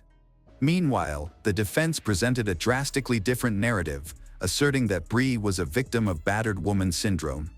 They argued that she had endured years of psychological and emotional abuse from Colin, who had become increasingly unstable after suffering a traumatic brain injury during his military service. The defense maintained that he posed a significant threat to her and their children. Over 4 days, the court heard testimony from various witnesses. The jury and those in the courtroom reviewed full body cam footage from responding officers, which captured their interactions on the day of the incident. The recordings revealed Bree's sarcasm, Colin's calm demeanor, and the chilling 911 call during which gunshots were recorded in real time. Every officer involved testified, including one officer who described the crime scene in detail, recounting the site of the garage, blood, Colin's body slumped in a chair, and a holstered weapon nearby. A crime scene analyst presented a series of photographs to help jurors visualize where Colin's body was found. Evidence collected included shell casings, bullet fragments, and Colin's phone, which was still connected to the 911 operator, lying beneath him. Prescriptions for Bree's attention deficit hyperactivity disorder and mental health treatment were submitted as evidence, along with testimony from her supervisor, Craig Forum, from the Pensacola Naval Station. Craig explained that Bree had been placed on limited duty due to mental health issues. He said that on the day of the shooting, Bree did not show up for work, and Colin called him to inform him that Bree had cut off the family's financial access and damaged the electronics in the house. Colin also told Craig that she had missed therapy sessions and that he was considering moving the children to Georgia. Craig testified that Colin remained calm and spoke in a composed manner throughout the call. He also provided Colin with contact information for a family counselor. Soon after, he spoke to Bree, who accused her husband of lying and being unreasonable in taking the children away. On the trial's second day, forensic pathologist Dr. Diana Oleski was called to testify for the prosecution. Although she did not personally perform Colin's autopsy, she reviewed the results and formed her conclusion. The autopsy revealed that Colin had been shot 4 times, all from behind. The bullets entered between his shoulders and chest. One particularly devastating shot passed through his left shoulder, exited the side of his neck, and lodged in his right wrist. The injuries caused extensive trauma, including punctured lungs, fractured ribs, damage to cervical vertebrae, a ruptured spleen, spinal cord injuries, and damage to the pericardium, the heart's protective membrane. Diana concluded that Colin would have survived for only a few minutes following the pericardial injury. When the defense attorney asked if there was any evidence to indicate that Colin's arm was broken, since he had claimed during the 911 call that Bree had tried to break his arm, Diana responded that there were no signs of injuries consistent with that statement. Eric, Bree's brother, was the next to testify. He recounted a phone conversation with Bree months earlier, on the day she attempted to end her life. During that call, she told him she had taken pills mixed with alcohol. Eric stated that when he informed Colin of this, Colin showed no concern and took no action to help, prompting Eric to step in and call for assistance. Eric also mentioned that Bree had always feared losing her children, believing Colin's family's wealth and legal resources would work against her. On the day of the attack, Eric said Bree was especially anxious because she had an upcoming surgery and feared that Colin would use that time to take the children. He recalled speaking to Bree several times that day, noting her mood alternated between calm and distressed. During their final 45-minute call, Eric said he overheard Bree arguing with Colin, followed by shouting and the sound of objects being thrown. He claimed that Bree had then picked up a weapon. When asked how Eric knew this, he hesitated, saying he believed Bree had told him. Eric begged her to leave with the children, but she didn't listen. The call ended with Bree saying that she was not going to take the kids, followed by the sound of gunshots, crying children, and Bree repeatedly saying that she had killed him and that she needed to call the police. However, Eric's testimony was inconsistent under cross-examination. His account differed from his initial statements to detectives in Pennsylvania. He attributed these contradictions to the claim that his first interview had not been recorded, a claim the detective denied. With that, the prosecution rested its case. The defense initially planned to present Bree's defense through testimony from a mental health expert and Bree herself to explain battered woman syndrome. However, they unexpectedly changed strategy, opting not to present these testimonies and offering no public explanation for their decision. Instead, the defense called James, Bree's ex-husband and the father of her eldest daughter, Kay. James testified about the incident on the day of the shooting. He stated that he exchanged text messages with Colin and later received a phone call from Bree. During the call, Bree had told him that he needed to come get Kay and that she had just shot Colin. When he had asked why, she had responded that she didn't know.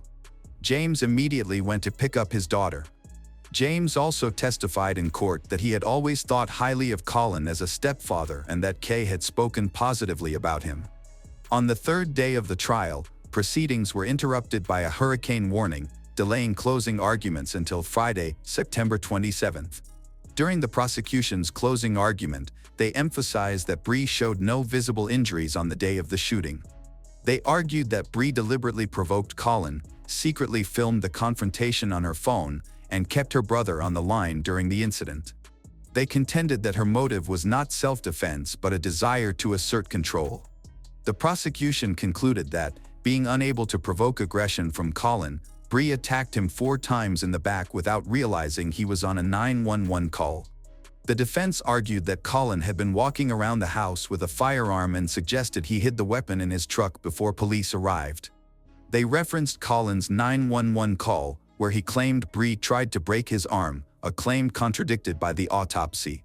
One of the defense attorneys mocked Colin's actions during the call, asserting that, as a Marine, he should have handled the situation differently, further implying that his response would have been ridiculed by others in his military unit.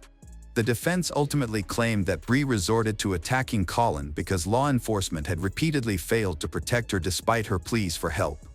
The jury deliberated for just 4 hours before returning a guilty verdict. During the sentencing hearing, the judge allowed Colin's parents to speak about the impact of the incident. Colin's mother expressed gratitude for having custody of her grandchildren and stated her intent to adopt them. She condemned Bree not only for taking her son's life but also for attempting to tarnish his reputation. Colin's father spoke of his sadness and disappointment in Bree's actions, sharing that the children were doing well in school and surrounded by love. The judge then sentenced Bree Kristen Kuhn to life in prison. Although the verdict has been announced, the case is not over yet. On October 3, 2024, Bree's legal team filed an appeal with the Florida Court of Appeals, challenging her conviction and requesting a new trial. Meanwhile, Bree was discharged from the U.S. Navy with a general discharge under honorable conditions after 17 years of service, thus avoiding further military disciplinary action.